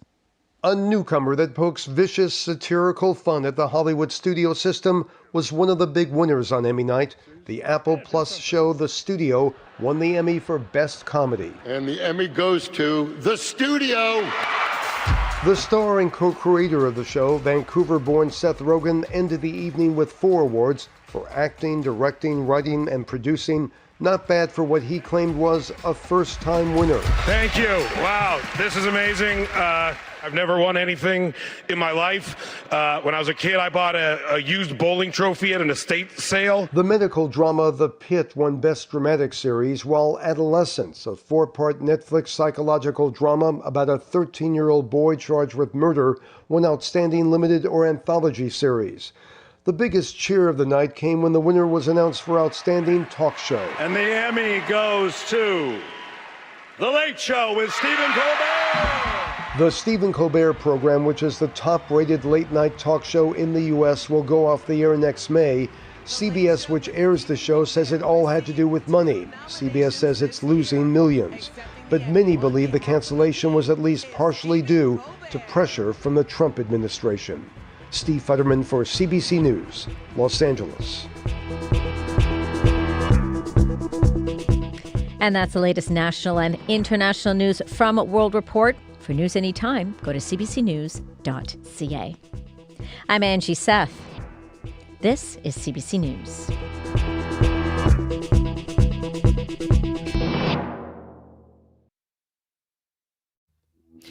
Good morning, Manitoba. You're listening to Information Radio here on CBC Radio 1, 89.3 FM, 990 AM in Winnipeg. Everywhere on the CBC Listen app and streaming on CBC Manitoba's YouTube channel. I'm Marjorie Dowhouse in for Marcy Marcusa this morning. Well, we have plenty coming up on this hour of the show, including this. One woman who survived breast cancer says she's still experiencing side effects more than 6 years after receiving cancer treatment. And she's not alone. That's why a researcher is seeking more Manitobans who may be living with the same complications. The two of them will share their story coming up here during this hour. Also, Scott Regier is going to join us with the very latest in your sports news. And then coming up after 7:30, patients living with pain and uncertainty who are waiting longer than most for surgeries wonder why the waits are going up and why the province hasn't made more progress. CBC's Rosanna Hempel will join us live to tell us more about that. At 7:11, though, let's check in now with Heather Wells and your CBC local news headlines. Good morning, Heather. Good morning. Well, Winnipeggers gathered at the Forks yesterday for the annual We Are All Treaty People event. This year, the event marks the 150th anniversary of the signing of Treaty 5. An organizer says that treaty has added importance because Manitoba Hydro is powered by communities that signed on to the treaty. We'll hear more on that. And shock and sadness in St. Teresa Point, as we've been telling you. 4 community members died when their float plane crashed. It happened Saturday evening about 40 kilometers south of the community. The group was on its way to hunting grounds on Makepeace Lake. We'll hear what happened in our next local news coming up at 7:30. Thank you very much, Heather. Thank you. Heather Wells there with your CBC local news headlines. Well, if you've been outside, you know how muggy it is. It is sticky. Abby, the forecast is actually going to be a warm and muggy one today here in Winnipeg. It started warm. I stepped outside this morning and I'm like, holy, I need to get into maybe shots or something that would just cool me off today. It's warm. It's going to get humid as we get into the day. Once you see the sun makes its appearance, things will warm up. And we have that rain already coming from the border of Saskatchewan coming our way. So a lot of regions will definitely see rain today also. But that will not be cooling things off a lot today. Looking at conditions in Winnipeg, we're seeing 20 degrees and mainly, it's clear outside, but it's humid. And once this clear skies gives away to a mix of sun and clouds, it's going to turn to more like an overcast, and we'll see showers and a risk of thunderstorms come our way later. Winds will pick up from the south and temperatures will be warming to around 25, but factor in the humidity, it's going to feel like a 32, and that risk of thunderstorms will be extending into the evening period, so look out for that. Similar conditions we're seeing in the southern part of the province, low teens into 20s already. That's what we're seeing, while up north we're seeing temperatures already near 20 degrees also. We're seeing 15s, 16s and 18s up north. So the south warms to about 25, the north will warm to about 23 today. Marjorie. Okay, it is a warm one. A warm one. Stay cool. Stay cool, people. If you can, yes. Thank you so much, Abby. So Abby at Emmy with your weather forecast. Also want to say good morning to Brad Lillies, who's switching the show for our CBC Manitoba YouTube channel. Josh Tyfair. Also in the control room, Corey Funk. Of course, keeping an eye on that morning commute. Corey, what's it looking like out there? So far, it seems things are going fairly smoothly out there. The one thing I've just been letting people know about is that starting today until the 19th, the Omens Creek footbridge is closed for repairs. So if I know that's a very busy part of a lot of people's active commute in the mornings and afternoons. So just heads up, that will be closed. You may have to go around or find a different route if you're walking or biking, usually across that. If you see anything else still going on out there, if you are walking, biking, driving, give me a call on the CBC commuter line. That number, 204-788-3093.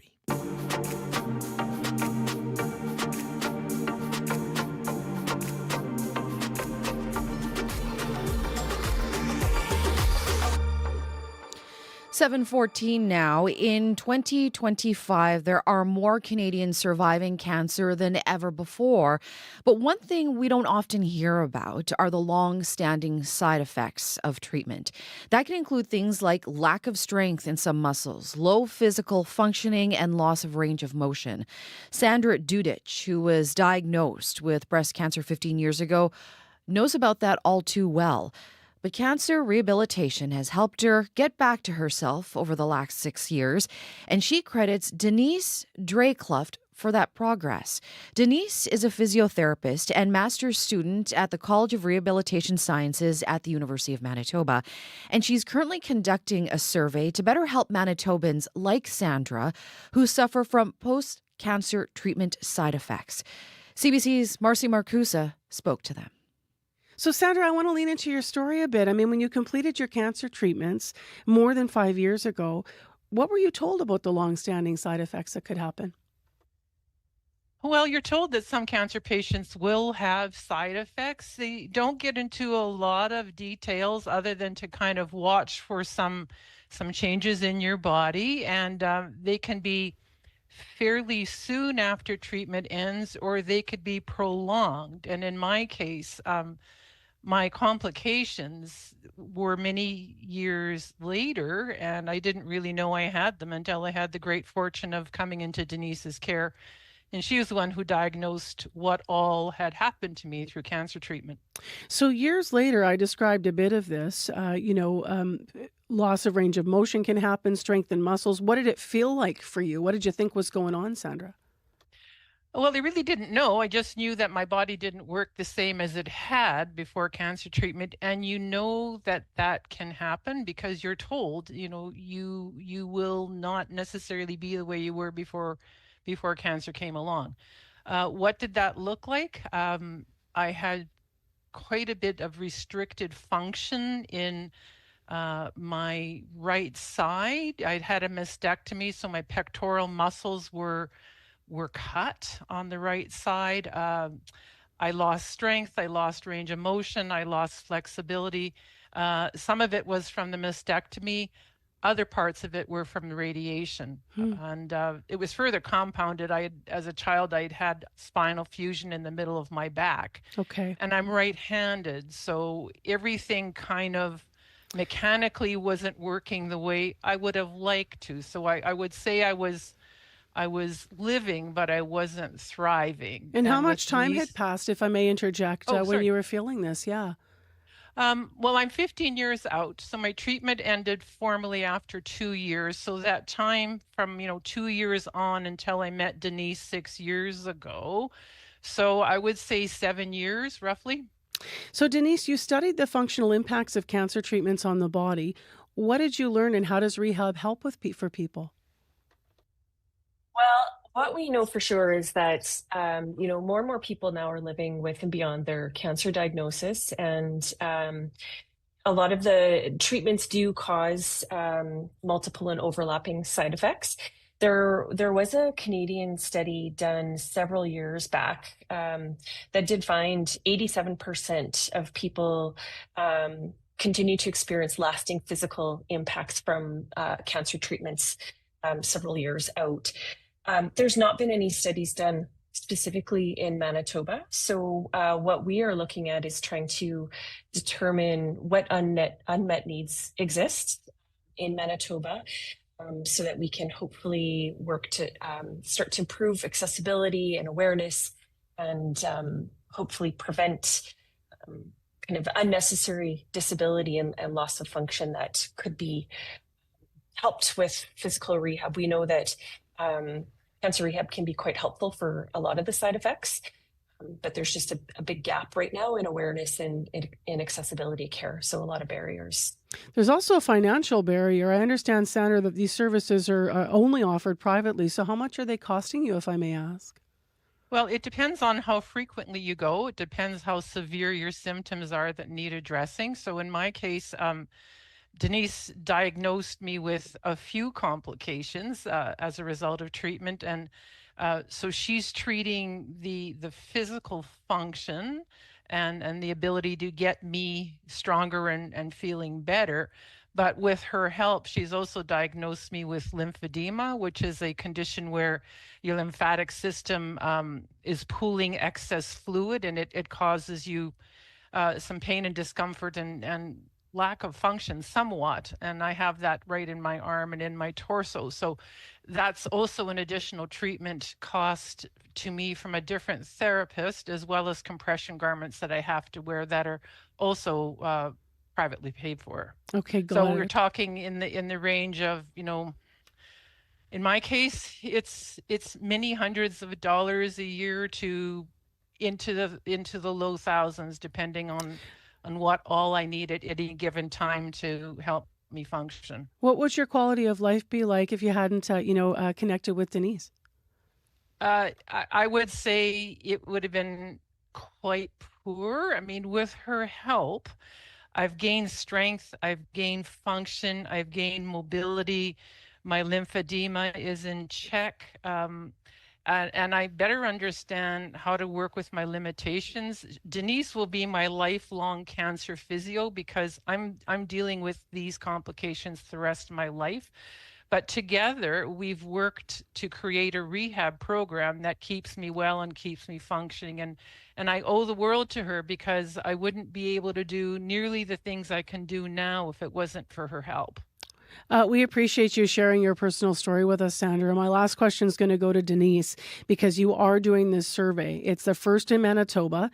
What do people need to know if they want to take part in the study, and what do you hope to get out of it? Yes, we are definitely looking for more people to participate in the study. Like I said, this is the first and only study that has ever been in Manitoba looking at this. And we do really want to hear from Manitobans. We know that Manitoba needs more accessible care. And in order to support people, we just need to be able to identify where we need to focus and how to address those unmet needs and barriers. So people who are listening that are interested in participating, if you're eligible, I would encourage you to access the survey, or if you know of somebody else who's eligible, please let them know. Eligibility is if you've been diagnosed or treated with cancer in the last 10 years and you live in Manitoba and you're over 18 years of age and you're able to read English. The survey, you can access it. It's redcap.link /MMR9LHJT, or they could just Google Cancer Rehab Study Manitoba and they would find it, or they could look at my clinic website, physiocareplus.com, and there's a direct link on there as well. All right, Denise, thank you very much. And Sandra, all the best as well with your ongoing health journey. Thank you both. Thank you. Thank you very much. That is Marcy's interview there with Sandra Dudich, who is a breast cancer survivor, and Denise Draycluft is a physiotherapist and master's student at the College of Rehabilitation Sciences at the University of Manitoba.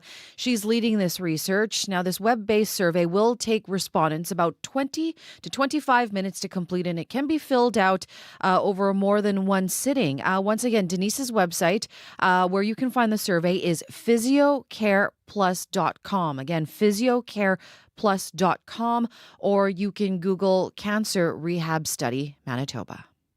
The night lights up with Arch in the Exchange, and After Dark will be there. Winnipeg, this is Odario Williams, and I will be spinning tunes for a special recording of After Dark, just outside of Art Space for Nuit Blanche, September 27th. Art, music, dance, all night. Nuit Blanche, proudly sponsored by CBC. Just visit cbc.ca/Manitoba/community for details.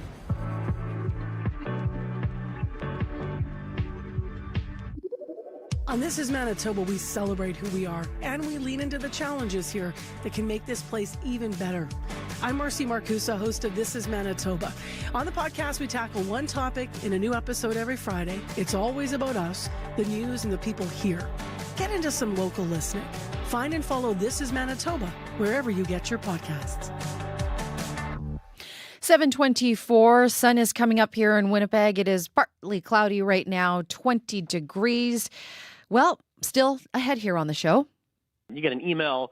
If you respond a day later, nobody really cares. But a text message, there's some feeling like you need to respond right away. Otherwise, people will be insulted that you have left them on red. If in the past few days you've gotten a text from someone claiming to be a recruiter with an amazing job opportunity, or you've been added to a random group chat full of other Manitobans that you don't know, well, you're not alone. According to the Canadian Anti-Fraud Centre, text scams are on the rise. But what's going on behind the scenes in the moments before the scammer hits send?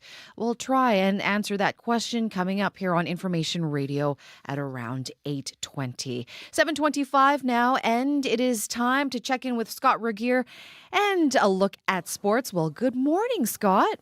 Hey, Marjorie, I've gotten a few of those texts from dubious sources all saying they'd love to hire me for something or another. Mm-hmm. So I'm going to be interested in hearing that item. That's, it's a thing that's unfortunately on the rise, especially with seniors, by the way. My mom had to deal with a lot of this. Absolutely. In any case. Yeah. Let's begin here with baseball because, can't keep talking. Can't get enough of those Toronto Blue Jays. They continue to excel on their own turf. Yeah, with the latest example of that, Marjorie, a weekend series sweep over the Orioles. The finale wasn't even close, with George Springer leading the way in an 11-2 Toronto win. Springer had 3 extra base hits, and if Toronto was to name their MVP today, the veteran outfielder might be their choice. His renaissance campaign at the age of 35 is just one of several good news stories for the Jays this year. And manager John Schneider says the positive vibes are palpable. It's a unique group. I mean, even sitting in the dugout 10 minutes before the game and seeing everyone in there, they're having fun. They're real tight. So those are things that we look at. You know, we don't say that to them all the time, but you know, me and Donnie were kind of joking. It's like they're, I'll steal a line from him. It's like the Sandlot. You know what I mean? These guys are just out playing baseball and having fun. It's nice to be around. It's a really fun group to be around. Now, for those who've seen the movie The Sandlot, you know the chief antagonist is the Beast, a monstrous dog on the other side of a neighbor's fence. The Beast, where the Jays are concerned, is New York, of course, although the Yankees are looking more and more like a beast about to be slayed. Toronto's magic number to win the division is 9, so any combo of Jays wins or Yankees losses totaling 9. And first place goes to the Jays, and that would be a home field advantage in the playoffs, and given how they've played at home, that's a very good thing. So Toronto begins a new series tonight. They're in Tampa Bay. All right. Scott, let's switch gears now and move on to cycling.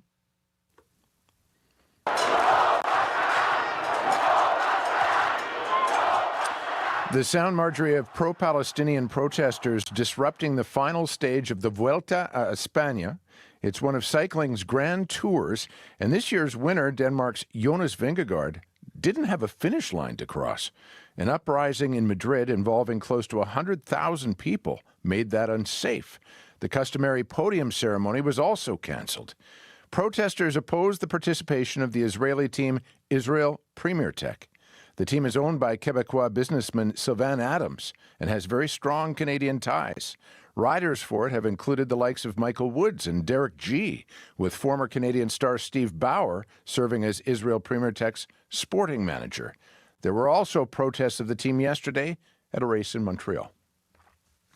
Let's finish now, Scott, with track and field and gold medal hopes for Canada this morning at the World Championships. For sure. They rest, Marjorie, with hammer thrower Cameron Rogers. The Richmond, BC native competes shortly. Of course, it'll be late on Monday evening in Tokyo, where the event's taking place. It's a city Rogers has plenty of history in. Recall at the Tokyo Olympics, she finished just off the podium in 5th place. Because of the pandemic, there were no fans in the stadium, and Rogers had no friends or family there to support her. Happily, things today are going to be very different.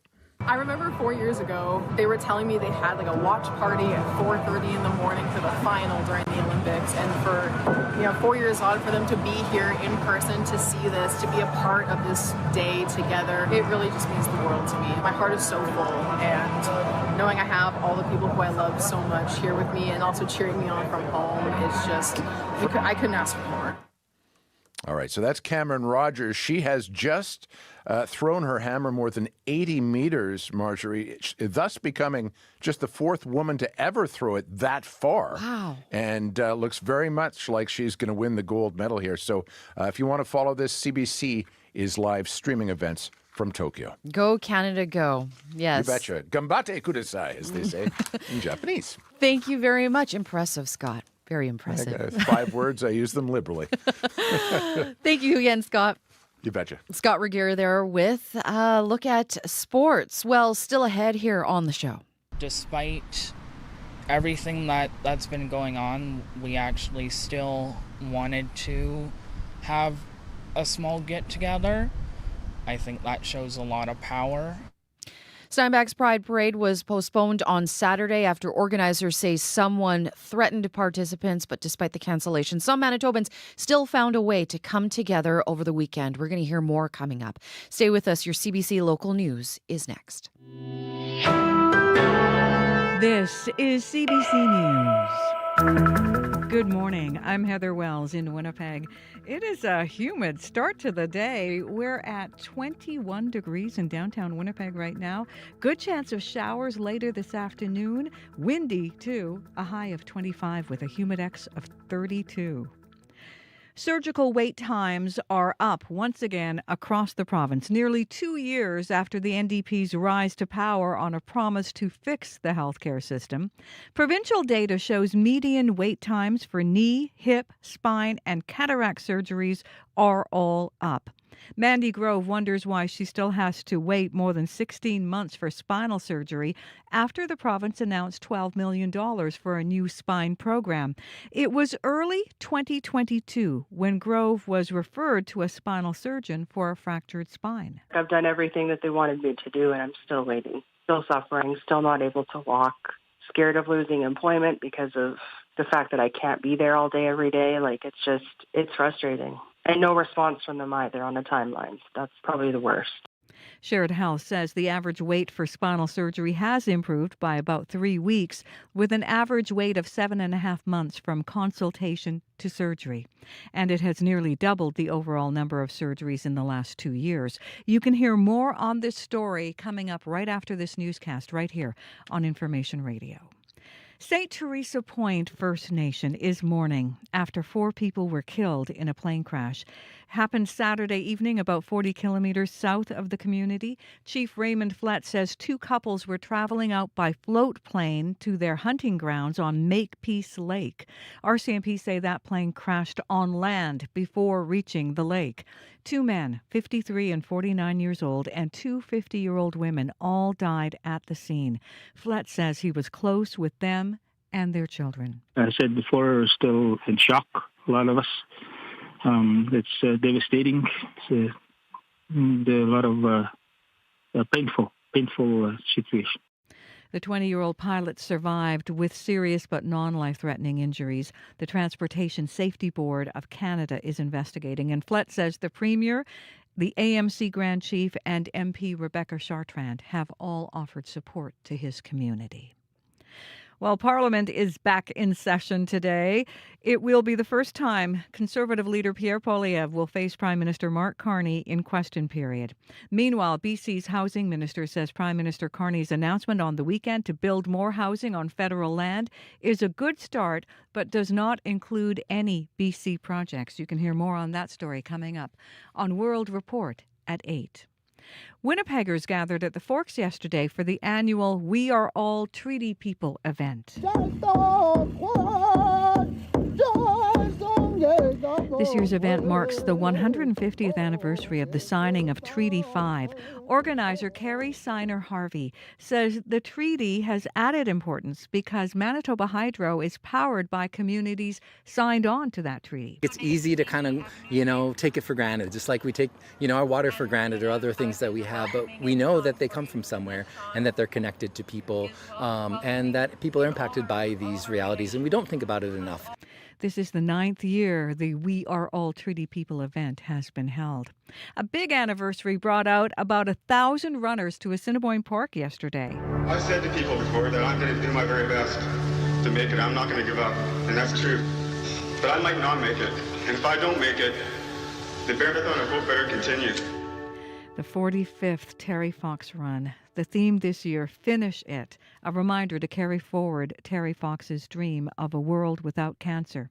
Organizer Suzanne Van Cowenberg was in high school when Terry Fox did his run.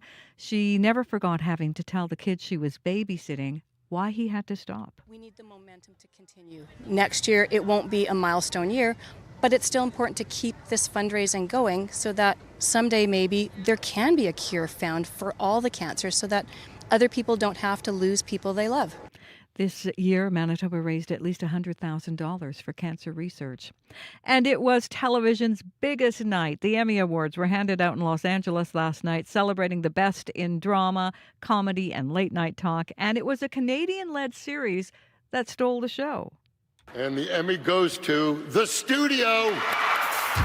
The Apple title show, The Studio, wins the Emmy for Best Comedy. Its star and co-creator, Canada's Seth Rogen. Wow, this is amazing. I've never won anything in my life. When I was a kid, I bought a used bowling trophy at an estate sale.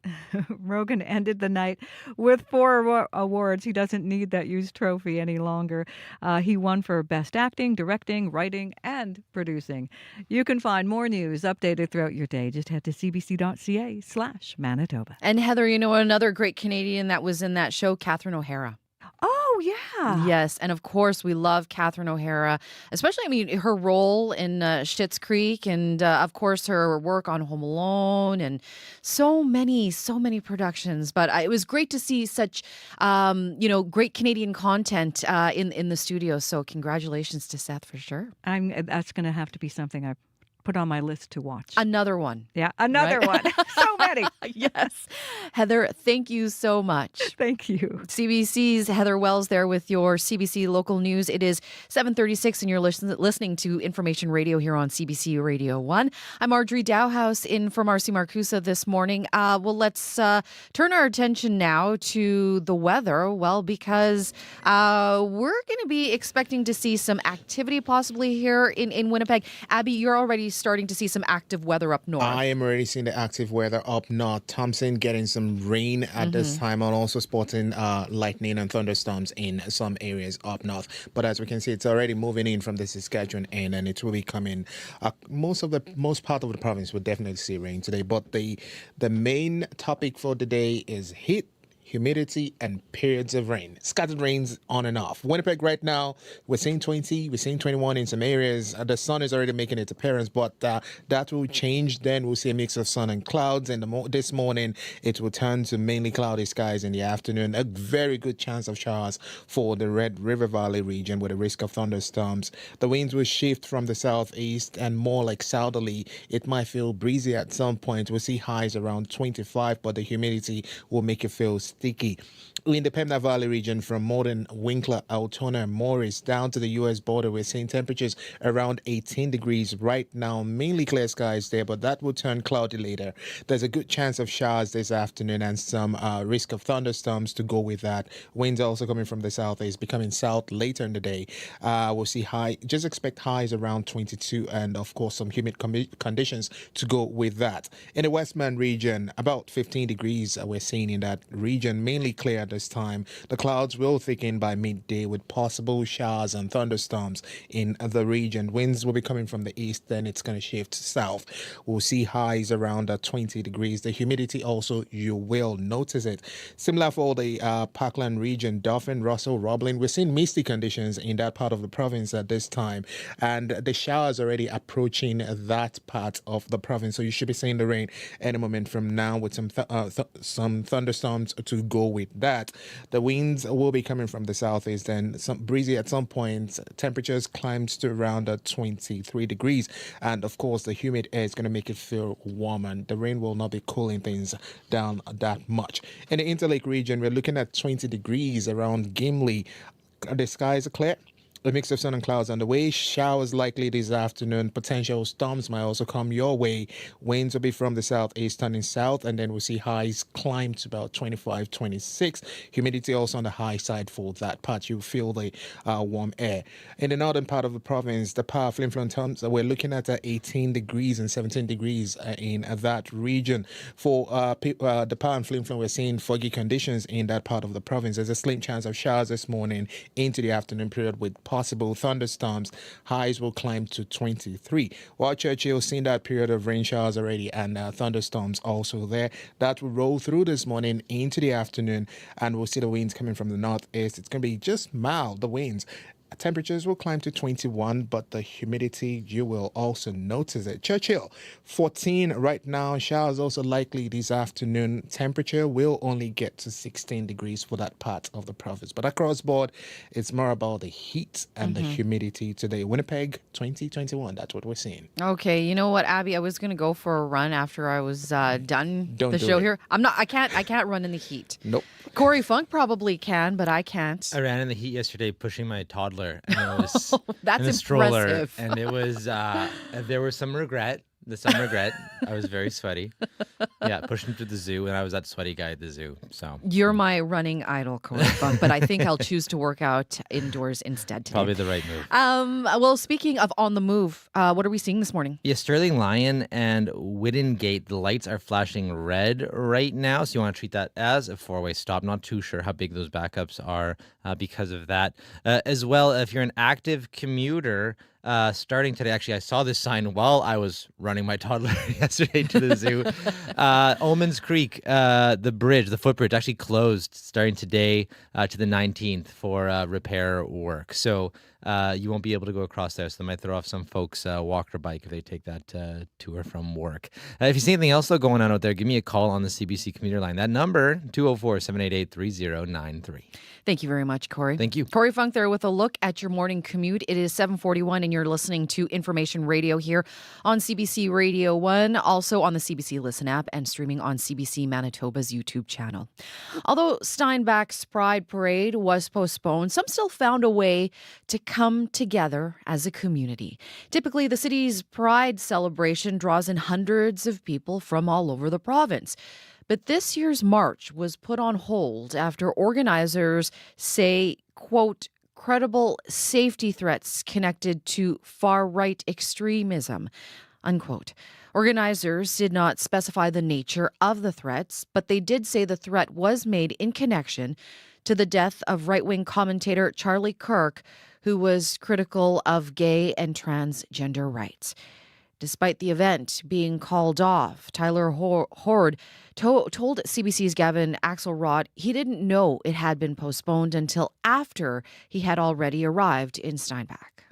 We came here under the impression that this is going to happen, and then got the kind of notice that it's been canceled or postponed. So very disappointing, but at least we showed up, right? Like we wanted to at least show some sort of support that despite everything happening, we're still here, we're still standing, we're still fighting. You know, we're just like anyone else, but like we need our our rights. Like we have to stick together. It's the only way to get through these hard times. Did you know all those people, by the way? No, actually. So I didn't know who they were. I just seen they came here like me, and so it was like instant. We could just bond from there, and so I was so happy that someone else actually did show up, and you know, we just kind of talked about like kind of our thoughts on like why it could have been canceled and that. So it was just, you know, it's sad, but we were able to at least have a small get together, right? It wouldn't be as big as we would have liked it to be, but at least it was something that some people were willing to support. How meaningful was that for you folks, just to be able to have a small gathering despite the whole big event being canceled? Very meaningful. The fact, just the sheer fact that people actually did show up, to give their support in that, despite it being canceled, that just shows like we are a community of strong individuals that despite everything that's been going on, we actually still wanted to have a small get together. I think that shows a lot of power in how we can just be a happy group of individuals. When you found out that it was canceled, what was kind of going through your head? So when I found out, first of all, I was very confused. I think a lot of us were very much confused. There wasn't a whole lot of information posted in the Facebook post on the Steinbach Pride.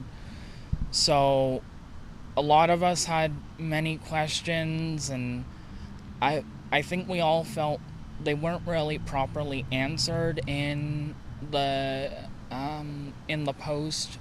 You know, you've got people taking to the comment section, and that didn't really come up with a whole lot of answers. Just so it was disappointing. It was confusing.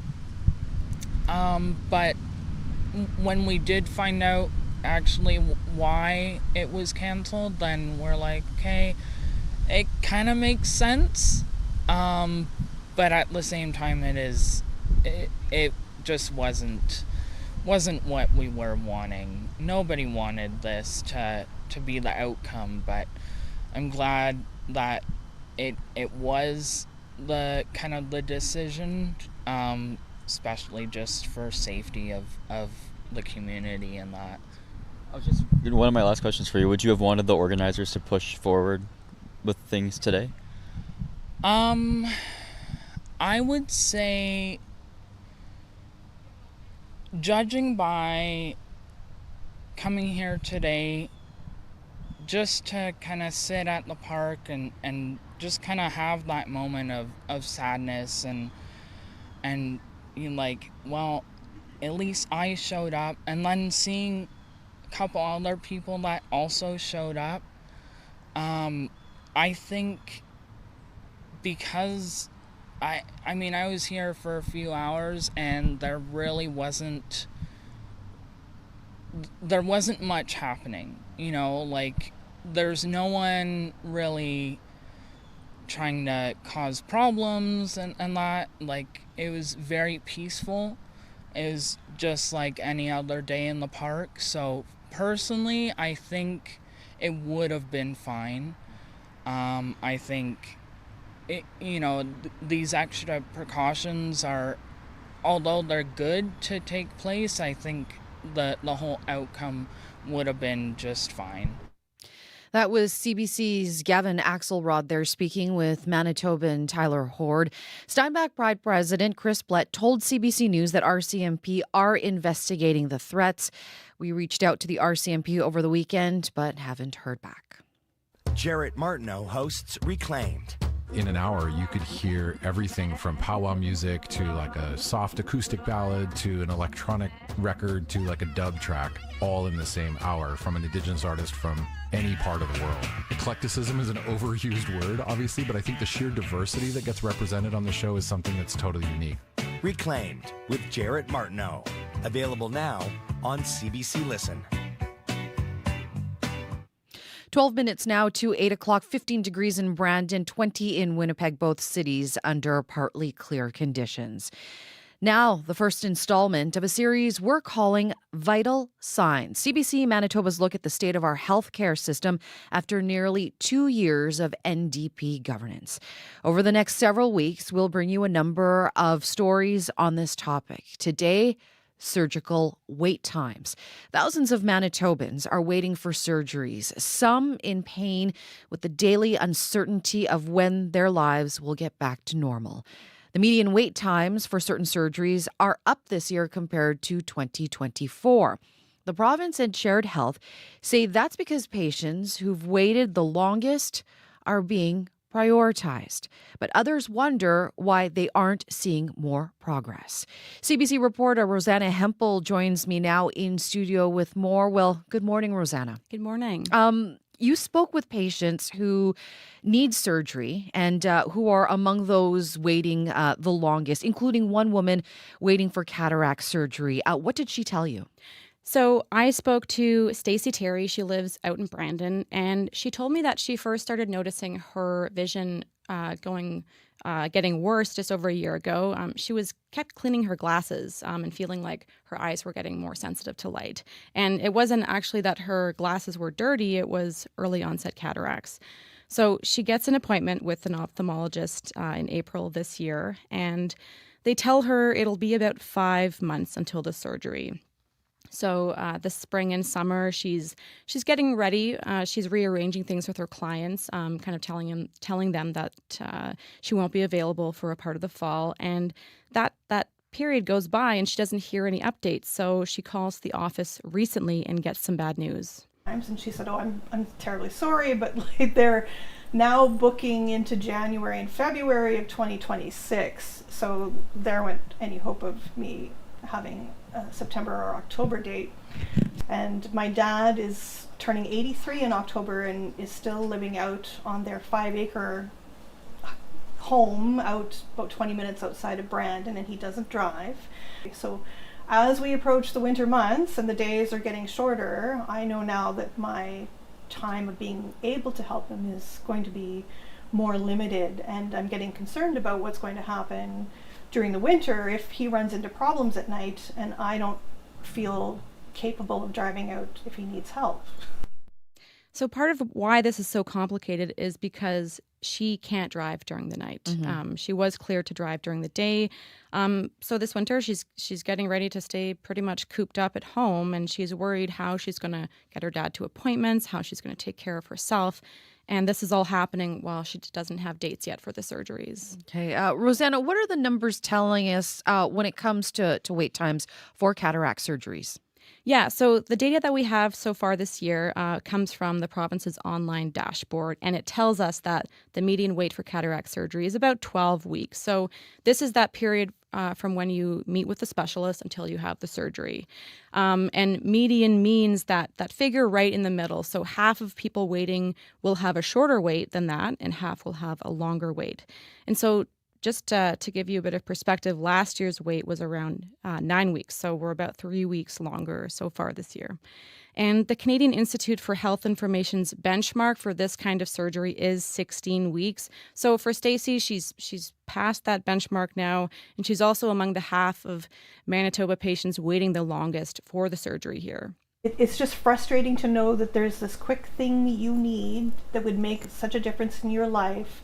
And the irony is you have to wait 8 months to get your 30-minute surgery. And so based on the province's data, we can see that the biggest jumps from last year to this year were for cataracts, also hip and knee surgeries. For hip replacements, that wait so far this year is actually worse than the worst pandemic year of 2022. Rosanna, next month, it'll be 2 years since the Manitoba NDP were voted in on a promise to fix the healthcare system. You had a long sit-down interview with Shared Health about the rising wait times. What did they have to say? Yeah, I met with Dr. Ed Buchel. He's with Shared Health, the provincial surgical lead, and he argues that the waits may look like they're going up because Shared Health is prioritizing patients who've waited the longest and because of how the data is reported. We're delivering more surgery. We should see less people waiting. Is that happening? Our data says yes. The way we report the wait times doesn't reflect the fact that we're delivering more care today than we did last year, than we did the year before. So he says they expected the waits to go up, and I'll explain why. So starting last year, as I mentioned, they began prioritizing patients who've waited the longest, and they were able to do this because more hospitals were starting to use a new centralized surgical waitlist system, like an information management system, and it tracks everyone who needs surgery. Before that, each surgeon had their own waitlist. They might have been tracking it with an Excel spreadsheet or something like that. So what Buchel is saying is if they're prioritizing people who've waited the longest, then that month, let's say it's September, the reported wait for that month will be longer compared to the ones before it. And he says that this centralized surgical waitlist system already has data on what the average waits are now and other important metrics that patients would want. But I did ask for some of this information, and he did say it's not available to the public yet. Buchel says, though, that it is showing that the healthcare system is making progress. Shared Health says it won't be available until a new online surgical waitlist portal is ready. So that's something that we have now that had all these median waits on it. It would just be offering different kind of information. So that website could be by early next year.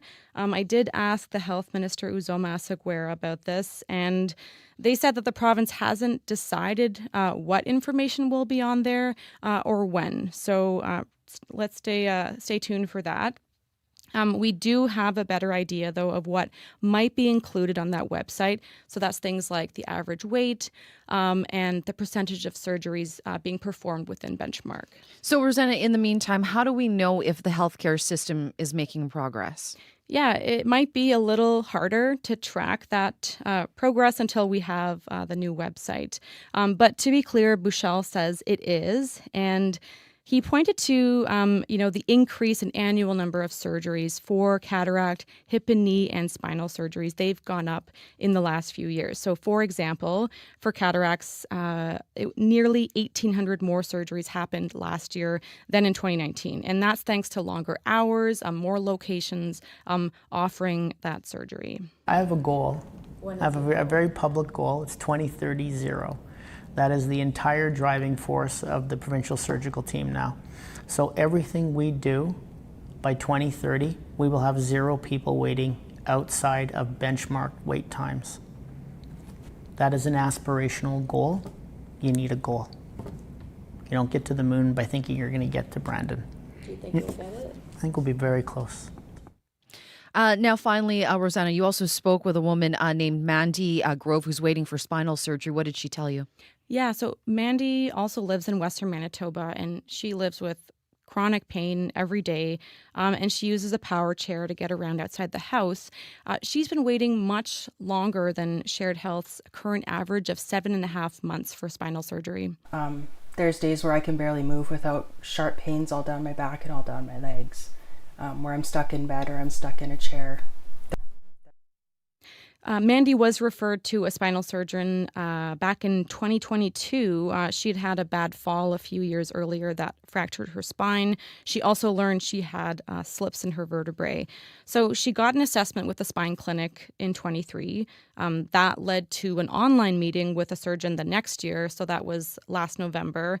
And at that point, they told her it could be close to 2 years for the surgery. And she says one of the hardest parts is not getting updates from the clinic. When you're 41 years old and your entire life is taken from you because you're literally being crippled from something that can be fixed, it's extremely hard to swallow. My kids had to do everything.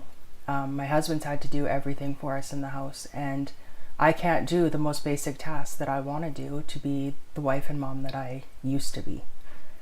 So that's very, very hard on me and very hard on my family that they've had to pick up all that slack. Rosanna, thank you so much for this. You're welcome.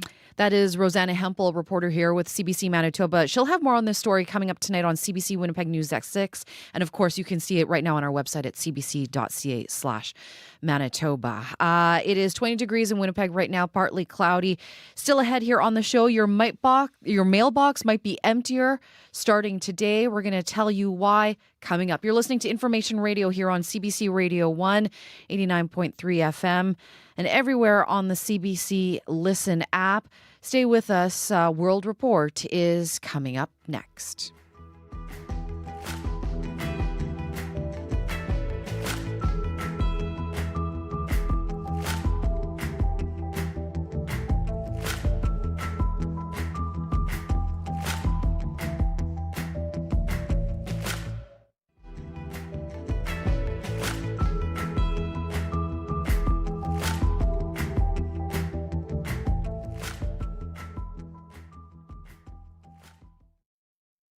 Actor Barbie Ferreira made the hard decision to leave the hit HBO show Euphoria at the height of its popularity. When you're on a show like that's 9 months long, so I felt like I couldn't explore other things. Barbie will be here to talk about that decision and her new role in the Canadian film Mile End Kicks, about the glory days of Montreal indie rock. Q with Tom Power, this morning at 10:30 in Newfoundland, and on the CBC Listen app, or wherever you get your podcasts. We carry a world of information in our pockets because we want to know. It's news you can trust, delivered when you want and where you want on Canada's news app. Now with CBC Radio 1, local and live. Download the CBC News app for free. This is World Report. Good morning. I'm Angie Seth. Members of Parliament are returning to the House of Commons today, and this is Conservative leader Pierre Poilievre will be joining them. He has won a seat in Alberta and is ready to square off against Prime Minister Mark Carney in question period. The CBC's Kate McKenna has more on what to expect. Crime is worse, immigration is worse. That is not what Canadians voted for. Conservative leader Pierre Poilievre signaled to his caucus yesterday Prime Minister Mark Carney should not expect an easy ride in the House of Commons. And while he's known for his attack dog style, he left the door open to collaboration on key priorities like affordability, housing, immigration, and the economy. We will oppose things we're against, support things we're for, but we will also propose solutions to the problems Liberals have created. Carney says he wants to work with Conservatives, highlighting his recent success with provincial leaders like Alberta's Danielle Smith, once diametrically opposed to the federal government, now seeing opportunities for partnerships. If we can do it with all the provinces, with the unions, with the private sector, with the innovators, with Canadians, surely the opposition parties can cooperate with us. A focus of this sitting will be Mark Carney's first budget. A substantial deficit means hard choices. Government House Leader Stephen McKinnon suggested cuts are coming. Well, I think Canadians expect their governments to look through the range of government services and programs from time to time, and perhaps even continuously, and to make sure that we're delivering maximum impact for taxpayers' dollars. That budget will be tabled next month. Kate McKenna, CBC News, Ottawa.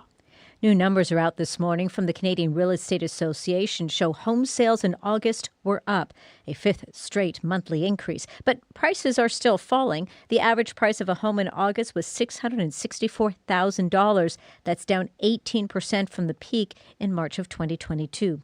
CREA's senior economist Sean Cathcart says prices are being driven by the two biggest markets in Canada. The closer you are to Vancouver or Toronto, the more likely you are to still be seeing declines. But so many other places in the country, prices have been rising this entire time, just not as fast as they did during COVID. It's that, Ontario and BC swing such a big bat in terms of the calculation nationally. It doesn't matter that the prairies and the entire East Coast and Quebec have been continuing to rise since 2022. Cathcart says the boost in sales activity through the spring and summer could set up a big price increase this fall, especially if the Bank of Canada cuts interest rates on Wednesday. Israel's prime minister is vowing more strikes on Hamas wherever they are.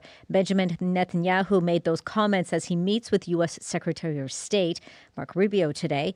Rubio is in Jerusalem to discuss the ongoing war in Gaza. The CBC's Sasha Petrusik has the latest from Jerusalem. And that's what you can count on our unwavering support and commitment. U.S. Secretary of State Marco Rubio went out of his way to emphasize American backing for Israel after a 3-hour meeting with Prime Minister Benjamin Netanyahu. America, you've been a remarkable partner. In fact, for all the criticism of Israel's strike against Qatar from U.S. President Donald Trump, there was no sign of disagreement today. None of the unhappiness Trump expressed after Israel's airstrike targeting and missing top Hamas negotiators in Qatar, a strong U.S. ally. No promise that Israel won't do it again. When asked, Rubio pivoted to future negotiations to end the Gaza war. We're focused because at the end of the day, no matter what has happened, these fundamentals still remain. There is still a Hamas, there is still 48 hostages, and there is still a war going on. Qatar says it will stay on as mediator, but those talks are now frozen. Doha is hosting an emergency summit of Arab leaders looking for ways to punish Israel. Their main leverage is to withhold diplomatic and economic cooperation with Israel, and they're threatening to use it. As for Netanyahu, he defended Israel's right to attack Qatar. And we assume full responsibility for it because we believe that terrorists should not be given a haven. Vowing to go after Hamas officials again, wherever they are. Sasha Petrusik, CBC News, Jerusalem. Officials in the Philippines say thousands of families in the capital are displaced. A massive weekend fire destroyed much of a Manila neighborhood, leaving residents with nothing. This woman says her community does not know what to do now. She says her family was not able to save anything and they're relying on officials for financial help. The fire started on Saturday night local time and burned for more than 10 hours. No deaths were reported, but several people were injured. Investigators still looking into what caused the fire.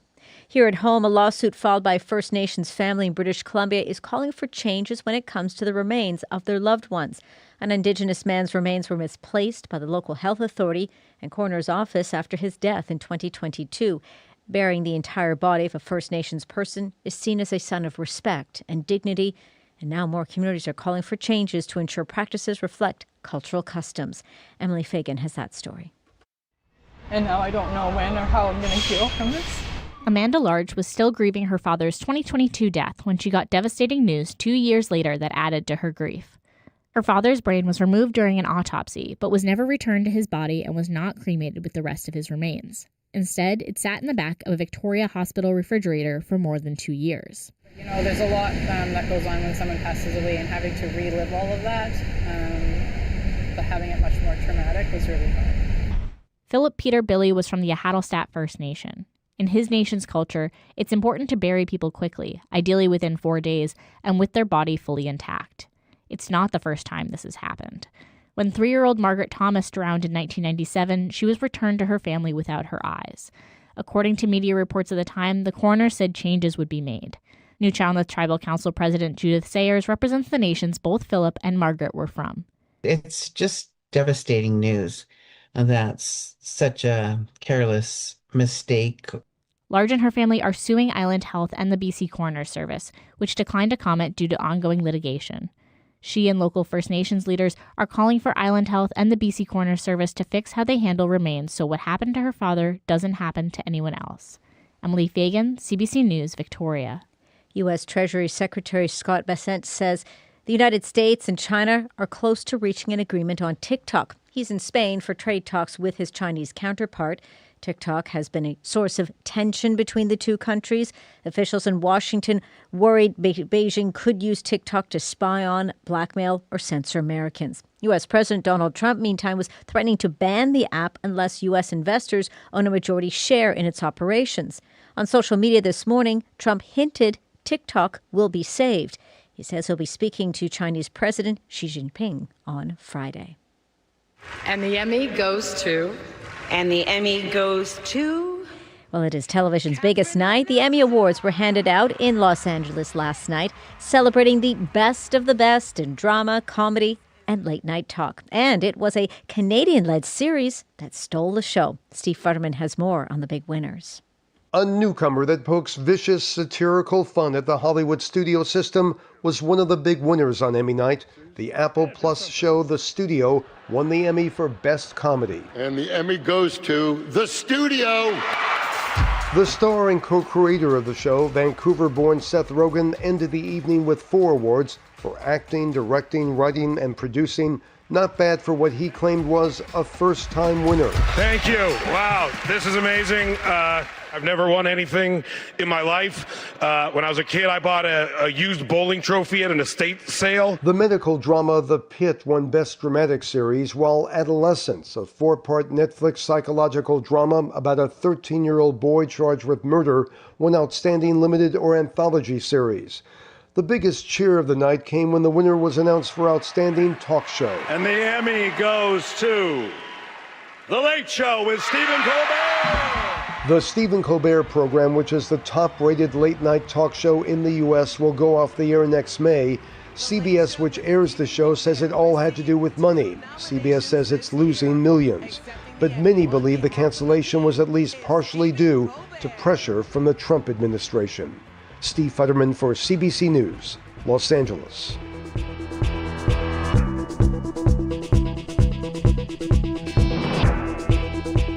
And that is the latest national and international news from World Report.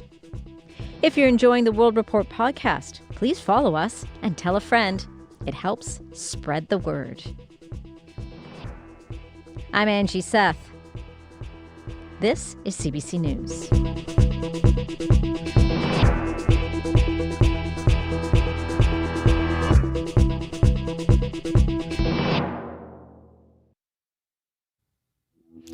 Good morning, Manitoba. You are listening to Information Radio here on CBC Radio 1, 89.3 FM, 990 AM in Winnipeg. Everywhere on the CBC Listen app and streaming on CBC Manitoba's YouTube channel. I'm Marjorie Dowhouse in for Marcy Marcusa this morning. Thank you so much for joining us. Off already to a warm start here in the city.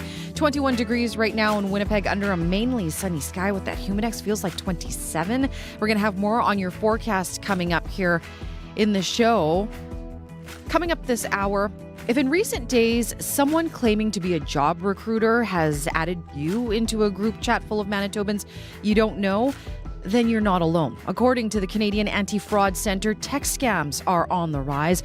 But what's the end goal of this bizarre scam? We'll try and answer that question in the last hour today here of our show. Also, your mailbox might be emptier than usual today. The union representing postal workers says it's suspending flyer delivery. We're going to hear more coming up. But at 8:11, let's get your CBC local news headlines now with Heather Wells. Good morning, Heather. Good morning.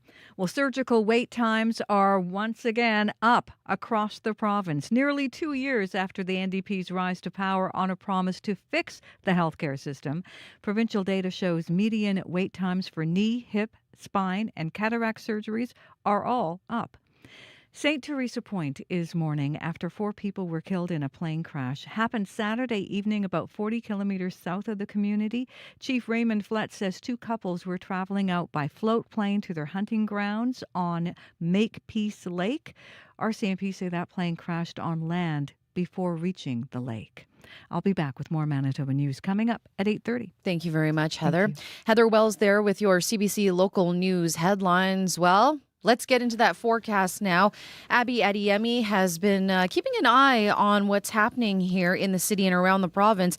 It's going to be a warm one, but some active weather, right, Abby? Active weather and the sun that will definitely warm things up, already making its appearance across. It's now up, so most of the regions already warming. I'm seeing 17, 18, 19, 20s across board right now. 21 in Winnipeg. The sun is already there. It's getting humid. Expect a mix of sun and clouds today. And that overcast would come our way with showers and the risk of thunderstorms later. We'll see the winds pick up from the south. Humidity around 32. We warm up to 25. Up north, we're already seeing light rain in the power flame. We're seeing light rain there at 18 degrees. Thompson is currently at 16. Also seeing that light rain shower and drizzles there. And in Churchill, we're 14 degrees, warming up to 16. But across board, the south warms up to around 25, 26, while up north we'll see 22s and 23s up there. Winnipeg right now, sunny and 21. Thank you very much, Abby. Thank you. Abby Adeyemi there with a look at your forecast. Well, we have Corey Funk who joins us now with a look at that morning commute. And you were talking about earlier about some construction happening, but what overall, how's the morning commute going? Well, actually, there's some issues on the westbound north perimeter. Got a couple calls from some folks who said between Maine and McPhillips, it seems it's just really, really backed up. Actually backed up possibly all the way to Pipeline Road, even further, and not too sure why. But Kimberly said that she actually saw 2 RCMP vehicles zoom by on the shoulder, going to potentially whatever is ahead. So heads up, very backed up, westbound north perimeter, somewhere between Maine and McPhillips. So if you have any details on that, would love to hear from you. Also, Sterling Lyon and Wittengate, the lights are flashing red. And if you are an active commuter, reminder that starting today until September 19th, the Omens Creek Bridge, the footbridge, is closed for some maintenance. So look out for that. If you see anything else going on out there, give me a call on the CBC commuter line. That number 204-788-3093.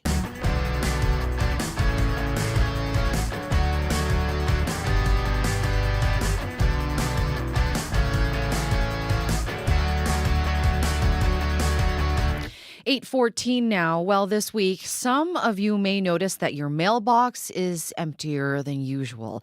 And if you're wondering why, it's because there are no flyers. Starting today, the Canadian Union of Postal Workers says it will be suspending the delivery of commercial flyers. It's an attempt to get Canada Post back to the bargaining table to advance contract negotiations. The flyer ban is a shift from the previous tactic of withholding overtime hours. This move also comes after more than a year and a half of inconclusive labor talks. Winnipegger Matthew Aitken has been a postal worker for 15 years and joins me now in studio. Good morning. Welcome to the show, Matthew. Good morning. Thanks for having me. What did you think when you got the notice from the union telling you that you would no longer be delivering flyers? Well, I mean, I got I thought, well, something's changing, right? Because nothing's changed at the bargaining table. I mean, we've been in contract negotiations for almost 2 years. There's been a 5-week strike. The government has forced us back to work. The ruling class forced the workers to take a vote on the contract offer from the employer that was resoundingly rejected. Does anybody in Ottawa do anything anymore? All the postal workers across the country have been going to work and showing up and doing their thing and, continuing to bring profits into the company. And, we can't get a contract. So, I'm thinking that it's good. We needed a bit of a change in plans here to get things moving at the bargaining table because it's been deadlocked for far too long. And I want to ask you about that. Compared to the overtime ban, I mean, how effective do you think this tactic will be? Well, with the overtime ban, Canada Post has an ability to call in temporary work staff and get things delivered. This flyer ban, flyers make up 14% of the corporation's revenue. So this is a direct hit on their bottom line and should inspire some talk at the table. I wonder, because you said 14%, it is 14% of the business that Canada Post does is through the delivery of commercial of business flyers. But what would you say to the business owners who say, I've invested in this, I've printed the material, I'm relying on Canada Postal Workers to deliver this material material? I mean, what would you say to them? Yeah, I'd say, I mean, maybe if you've got a flyer or something that's got a date on it, like you're having a sale or something like that, some of that stuff may get stale dated. But I would say call the corporation and ask the corporation to negotiate a fair contract. Canadian Union of Postal Workers members want to deliver that mail. They want to help those Canadian businesses get their advertising out there in that way. And we can't do that when we haven't had a contract for, almost 2 years. So, and when there's no move at the negotiation table, we need to do something to inspire that. I wanted to ask you a little bit more about delivering the flyers. I understand that it's actually quite laborious. That there has been mention that carrying these flyers around is heavy and it's physically taxing on postal workers. What kind of work typically goes into flyer delivery? Well, I mean, I've worked a lot of different jobs. I've worked a lot of construction jobs. I've worked in restaurants and things like that. And I tell you, sometimes at the end of the day, there ain't no day that kind of kicks your butt harder than a good day of letter carrying. And yeah, when you have a lot of flyers to deliver, it can be quite heavy. Preparing them at the end of the day can also take hours and hours. We've got some monster routes now. You could be preparing up to 5,000 individual pieces of ad mail at the end of the day, standing on concrete with no ergo mats. The corporations decided to take away some safety devices for us in those ways. And, flyers can be quite laborious. Your back hurts for sure. It's been a year and a half now. Inconclusive labor talks between the union and Canada Post. How is this affecting you and your colleagues? Well, we talk about it. I mean, and the government really needs to get these parties to at the table, and it needs to get something negotiated here. We've got this moment in Canadian history where the public service, a crown corporation, Canada Post, owned by Canadians, is really being devalued. It's being devalued by the corporation that runs it, and it's being devalued by the government. I've tried to call my MP several times over the summer to talk to him about this issue, but Ben Carr does not return phone calls. And it's really frustrating. We've got this golden moment where, what happens when he turns off all the data and there's no Amazon in Canada anymore. But Canada Post has this network, the infrastructure. We can take things from Canadian businesses, put them in a marketplace, and sell things to Canadians. I mean, Canada Post is owned by Canadians, and we are letting it slip away. Canada it's a very real risk of losing the public post office and letting all these American competitors come in and buy up all that business and start delivering. We've also got situations going on right now, like in telecom and Dragonfly. This is a Canada Post subsidiary, and they use gig work to deliver this stuff.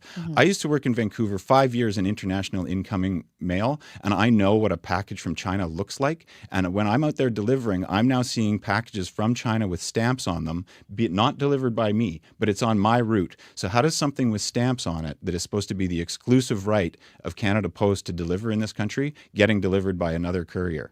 It's very bizarre. The whole public postal service is being devalued. Canadians are at real risk of losing it, and they own it, and they can make money off of it. There can be some innovation, and Canada Post can be totally different. It can be independent from any kind of American influence, but we are not letting that happen. The politicians aren't letting it happen. They're all gathering in Ottawa today to start Parliament, and they're going to talk about building huge resource projects. But they've got a huge resource. This is 50,000 Canadians, their livelihood. That's 50,000 mortgages across the country. The government's willing to just let it go. And like I said, Ben Carr, my own MP, will not call me back. Politicians are not interested in this issue, and they should be. It's a moneymaker. Canada Post is a moneymaker for the government. If it's run properly, it can really help Canadian businesses, and it's being ignored. And I was going to ask you about that, because you said that Canada Post is a moneymaker, but I mean, throughout the labor talks, Canada Post has warned that the Postal Service is bleeding millions of dollars in business daily because of the uncertainty around collective bargaining. What do you think when you hear this, when Canada Post is saying that it's actually bleeding money? Well, if there's uncertainty, if they're losing money because of uncertainty around collective bargaining, then get a deal done. If having a good contract in place is what starts making money flow into the corporation again, well, then I guess maybe we should have had a deal done 2 years ago, and then we wouldn't be losing money. The truth of the matter is that until 2018, Canada Post did make a lot of money. And Canada Post, when it makes money because it's a crown corporation, that money goes back to the Canadian people. It doesn't go off to buy luxury yachts for, world-class billionaires, right? This is not the deal. So Something happened in 2018 and Canada Post started losing money, but it doesn't have to. Also, Purolator is 91 or 93% owned by Canada Post. Check out the profits for Purolator. They've been going up because Canada Post has been shifting some of its work to Purolator. And if you talk to those Purolator drivers out there, they say every day all summer's been like Christmas. So yeah, Canada Post revenues are down, but Purolator revenues are up, and it's just because of a shifting of the product. Canada Post can be innovative. Canada Post can capture almost the entire parcel market in Canada. It just has to be aggressive about getting it, and it will make money, and it can make money. There's no reason for Canada Post not to make money. It has a total monopoly on delivery, and like I said, I think things are being farmed out. I've seen packages with Chinese stamps on them, not delivered by me. Things with stamps on them are supposed to be in the post office, like in the postal system. There's a global network of this stuff. And when that stuff gets diverted, it's actually breaking the law. Canada Post, through the Canada Post Act, is supposed to have exclusive delivery right to that. So why is Canada Post losing money? I mean, I think that's a good question for the people in Ottawa. Earlier this year, they fired 50 managers. Nothing changed. They fired 50 managers at the head office, and nothing changed as far as my delivery, your delivery, the work that we do. So when the workers work, things happen and people make money. Like I said, if you can fire 50 managers and nothing misses a beat, well, then maybe there's some other places that the corporation could be looking to, increase revenues and make some savings. And it doesn't have to come at the expense of workers. Like I said, 50,000 mortgages out there getting paid, 50,000 families being taken care of, and the government doesn't care. The government just does not care. Matthew, I do really appreciate you joining us on the show today here. Thank you so much for joining us in studio. Thank you so much for your time. Thanks for having me. That is Winnipegger Matthew Aitken, who is a postal worker. And just want to add this, we'll reach out to MP Ben Carr about Matthew's statement that he hasn't returned calls and his claim about packages being illegally delivered by other companies. Breaking news happens anywhere, anytime. Police have warned the protesters repeatedly, get back. CBC News brings the story to you as it happens. Hundreds of wildfires are burning. Be the first to know what's going on and what that means for you and for Canadians. This situation has changed very quickly. Helping make sense of the world when it matters most. Stay in the know. CBC News. 8:23 now. Well, you're sitting at home relaxing when your phone starts blowing up.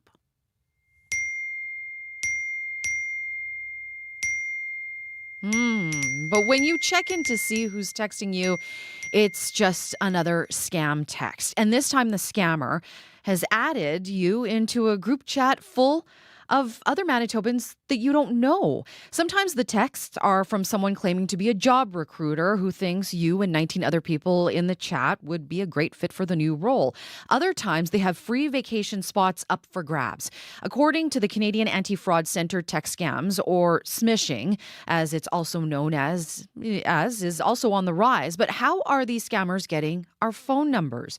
And what should you do when you get added into one of these group chats? David Gerhard is the head of computer science at the University of Manitoba and joins me now via Zoom. Good morning, David. Good morning, Marjorie. So have you been on the receiving end of some of these texts?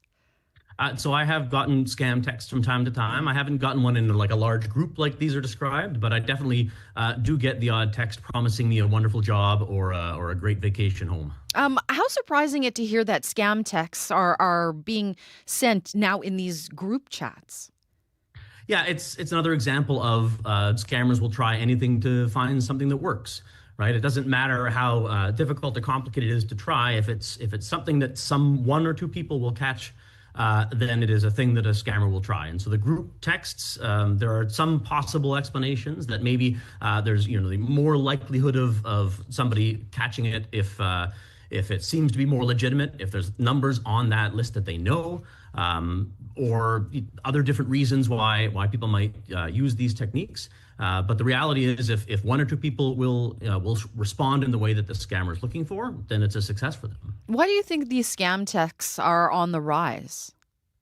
It's texting as a medium for scamming has a few advantages for the scammer. It is sort of a rapid response system. And so if I receive a text, I feel like I have to respond differently than if I receive an email, right? I can ignore an email, no problem, but a text, I'd better respond to that text. And so people are more likely to check it in real time.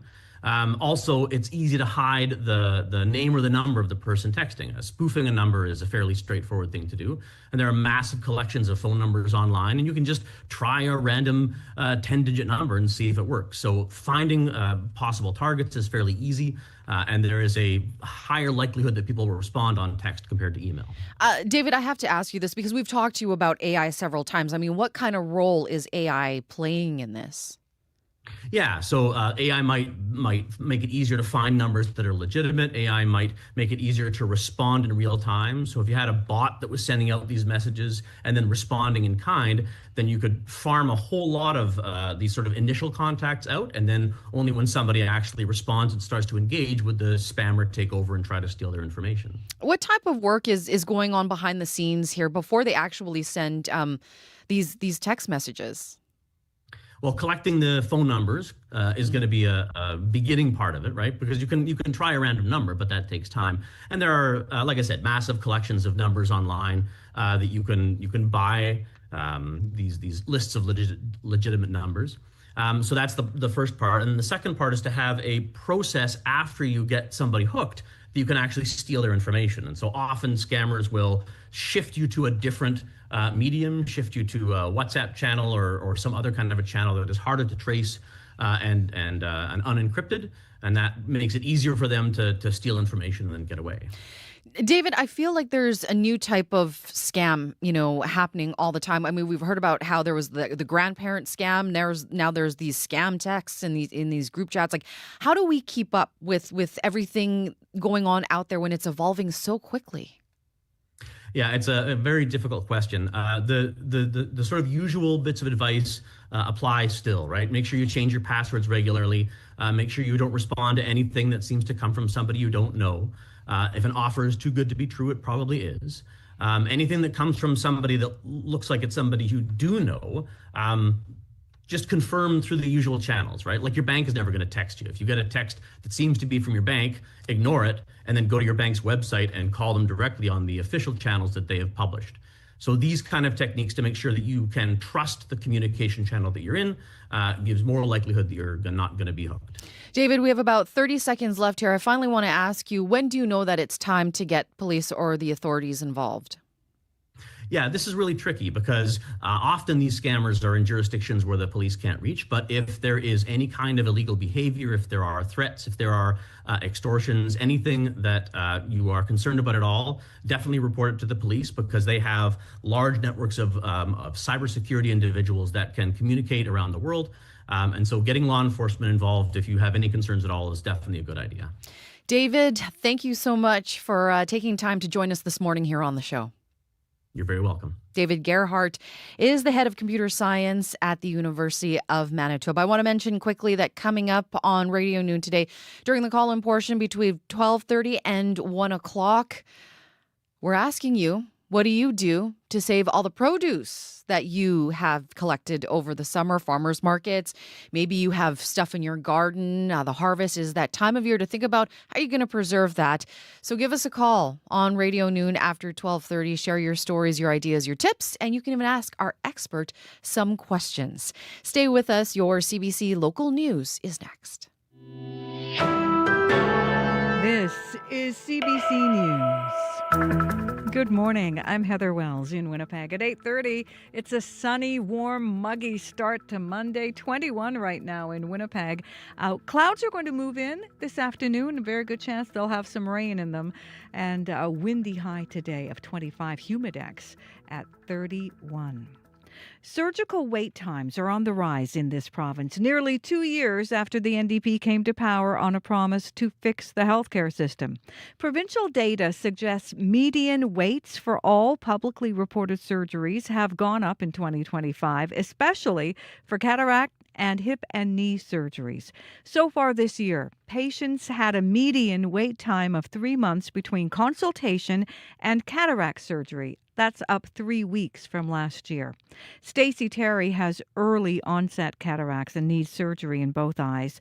In April, she was told the wait would be about 5 months, but now she's being told it will be at least another 3. It's just frustrating to know that there's this quick thing you need that would make such a difference in your life, And the irony is you have to wait 8 months to your 30-minute surgery. Shared Health says it is prioritizing patients who have waited the longest, part of why some waits have increased. It says it has boosted the annual number of cataract, hip, knee, and spinal surgeries. Well, shock and sadness in St. Teresa Point after 4 community members died when their float plane crashed. It happened Saturday evening about 40 kilometers south of that community. The group was heading to hunting grounds on Makepeace Lake. RCMP say the plane was supposed to land on the water, but crashed on land just north of the lake. The 20-year-old pilot survived but was seriously injured. Sergeant Paul Manag says all 4 passengers, ranging in age from 49 to 53, died at the scene. Our condolences are, going out to those family members, friends, community members. It's going to be tough. I'd say hopefully we can get some information to them very soon as to exactly what happened. The Transportation Safety Board of Canada is now investigating. MPs returned to the House of Commons today for what is expected to be an intense few months. Prime Minister Mark Carney and Conservative leader Pierre Poilievre will confront each other in person in question period for the first time. Budget issues will likely be a key topic when they square off. Carney has signaled the fall budget deficit will be bigger than last year's, partly because of U.S. tariffs. Well, new numbers out this morning from the Canadian Real Estate Association show home sales in August were up, the 5th straight monthly increase, but home prices are still falling. The average price of a home in Canada in August was $664,000. That is down 18% from the peak of March of 2022. The CREA's senior economist, Sean Cathcart, says prices are being driven by the 2 biggest markets in Canada. The closer you are to Vancouver or Toronto, the more likely you are to still be seeing declines. But so many other places in the country, prices have been rising this entire time, just not as fast as they did during COVID. It's that, Ontario and BC swing such a big bat in terms of the calculation nationally. It doesn't matter that the prairies and the entire East Coast and Quebec have been continuing to rise since 2022. Cathcart says the boost in sales activity, though, through the spring and summer could set up a big price increase this fall, especially if the Bank of Canada cuts interest rates on Wednesday. Dozens gathered at the Forks yesterday for the We Are All Treaty People event.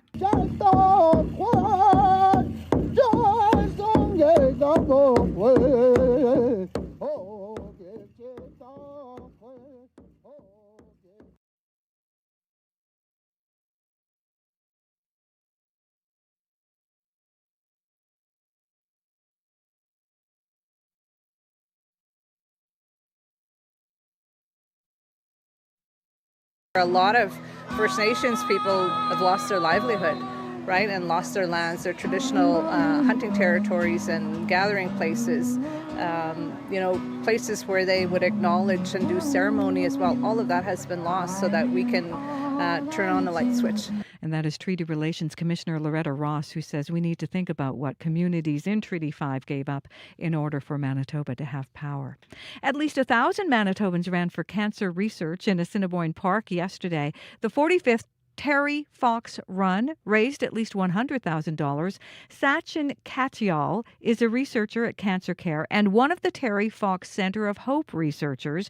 He says seeing the runners fuels the work. Not only is there a financial means to continue our research, but there's an emotional means. It keeps us going. We stay inspired to stay focused on finding the next greatest treatment or cure or a way to detect cancer or prevent cancer. This year's theme was Finish It, a reminder to carry forward Terry Fox's dream of a world without cancer. You can find more on those stories and other news as it develops throughout the day. All you have to do is head to cbc.ca/Manitoba. Thank you so much for the morning, Heather. Thank you. That is Heather Wells. It's such a pleasure working with Heather. I never get to do it, so it's wonderful when she's able to join me on the show. Heather Wells there with your CBC local news update. Let's get to Abby Adeyemi now, who actually joins me in studio with a look at the forecast. Yeah, hey, Abby. It's going to be all about the heat and the humidity today. The south will warm up to 25. The humidity is going to make it feel warmer than that. It's a hot day and up north, similar conditions. We'll see rain sometime in between. And every part of the province will warm up today. All right. Thank you very much, Abby. Let's quickly turn to Corey, who has a traffic update. Yeah, more details on that collision on the westbound north perimeter. It happened right around Highway 8. We've heard from the RCMP around sometime before 7:45 or so this morning. Getting calls from people that it's about 7 or 8 cars involved. One person who just drove by it, and it's backed up all the way Pipeline Road, even as far as Route 90. So westbound north perimeter very backed up today, completely blocked by a multi-vehicle collision that may include quite a few cars. All right. Okay. Thank you very much, Corey. We're going to have updates here for you on CBC Radio 1. I'm Marjorie Dowhouse in for Marcy Marcusa. Thank you so much to our crew, Josh Tyfair, Abby Adiemi, Brad Lillies, Corey Funk, Heather Wells, our morning crew, Joni Nicolo, and Ethan Ketchison.